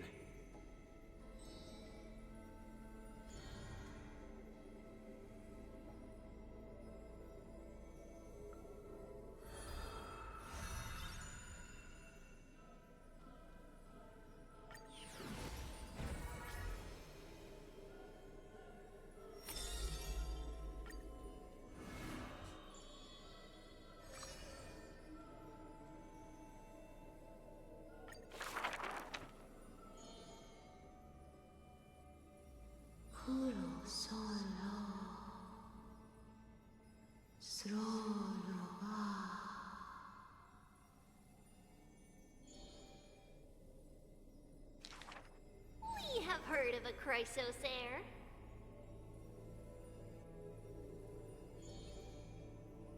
There will always be warriors like me, who believe in and are willing to protect the tomorrow they prophesize. We remember a group of bards.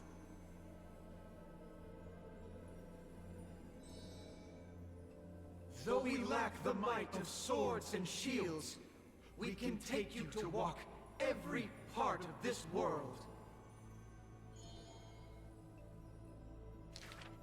We miss us.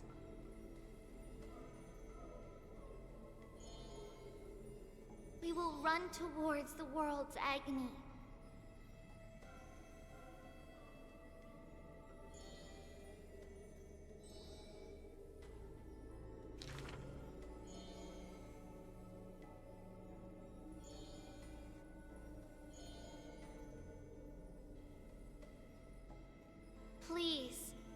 Listen to the prophecy we bring. Chase the core flames with me. I promise that.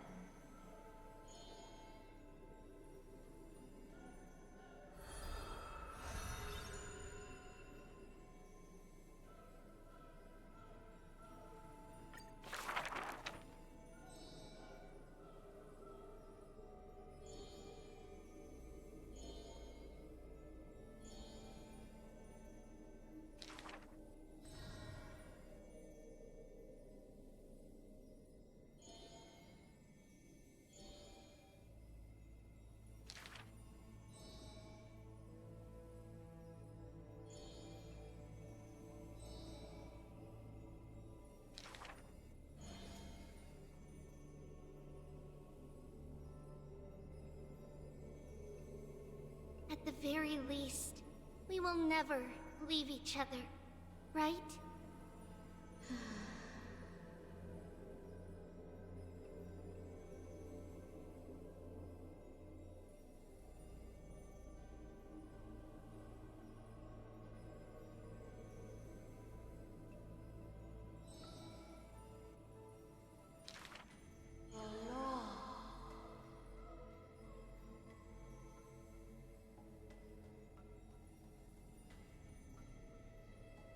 All shall bid farewell to one, and that person alone will witness the miracle.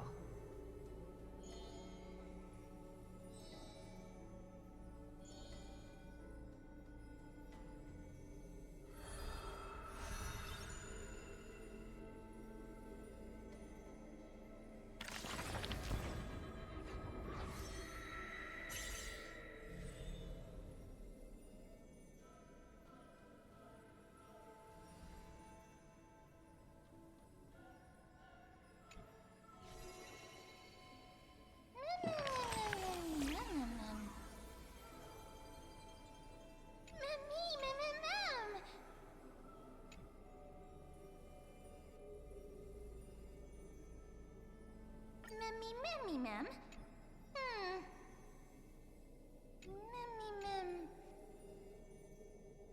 Mem.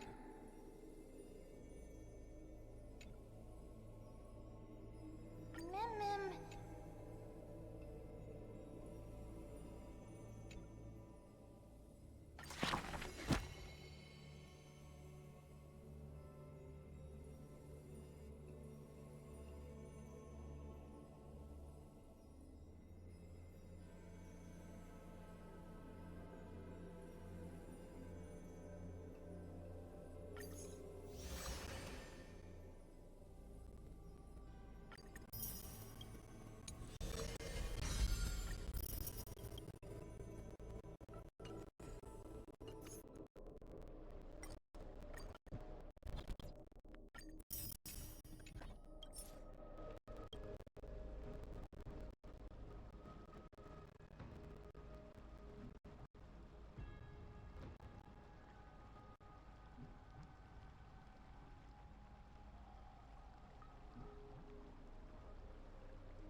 Open sesame.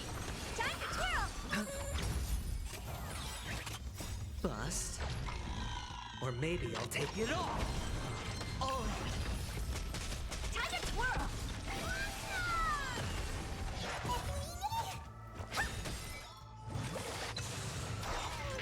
This big diamond, it's all yours!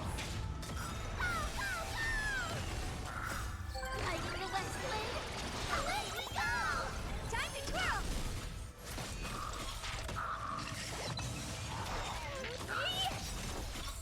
This big diamond, it's all yours! Time to twirl!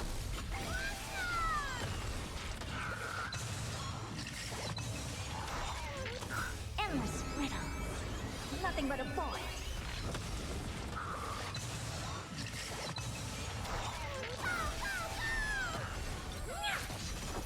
Time to twirl! Expand your thinking. Watch it crumble.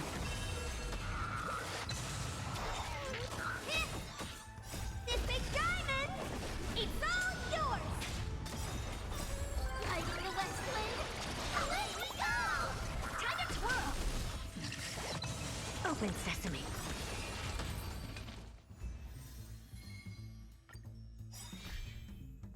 Endless riddles. Nothing but a void. Time to twirl!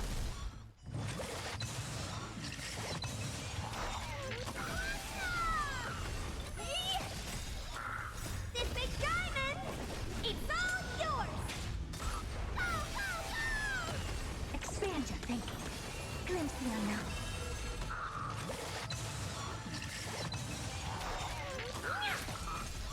Open sesame.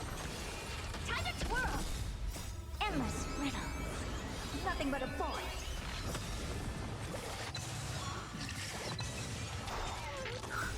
Like the Westland, away we go! Time to twirl! This big diamond, it's all yours!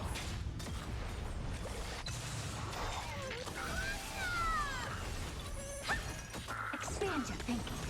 Watch it crumble.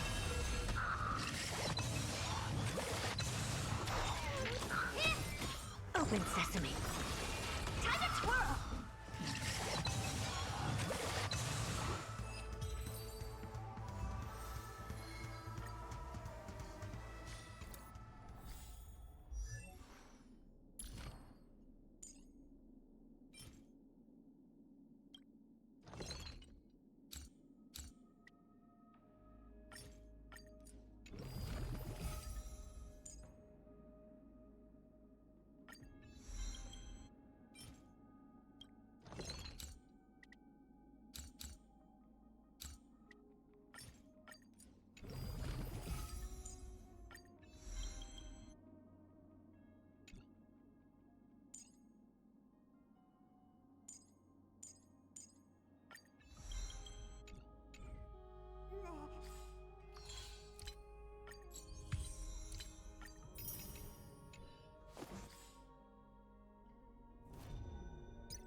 The taste of celestial emperor.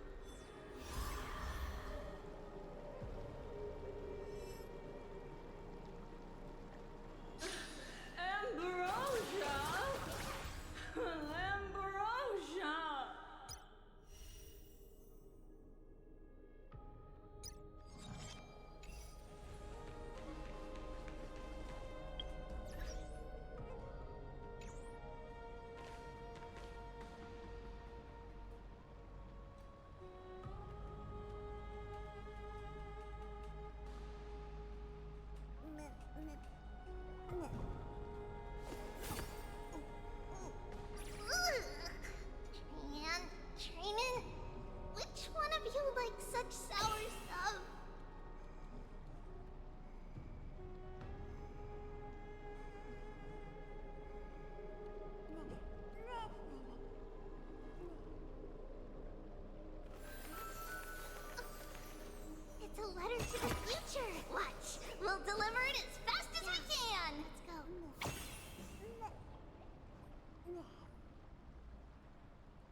You like such sour stuff.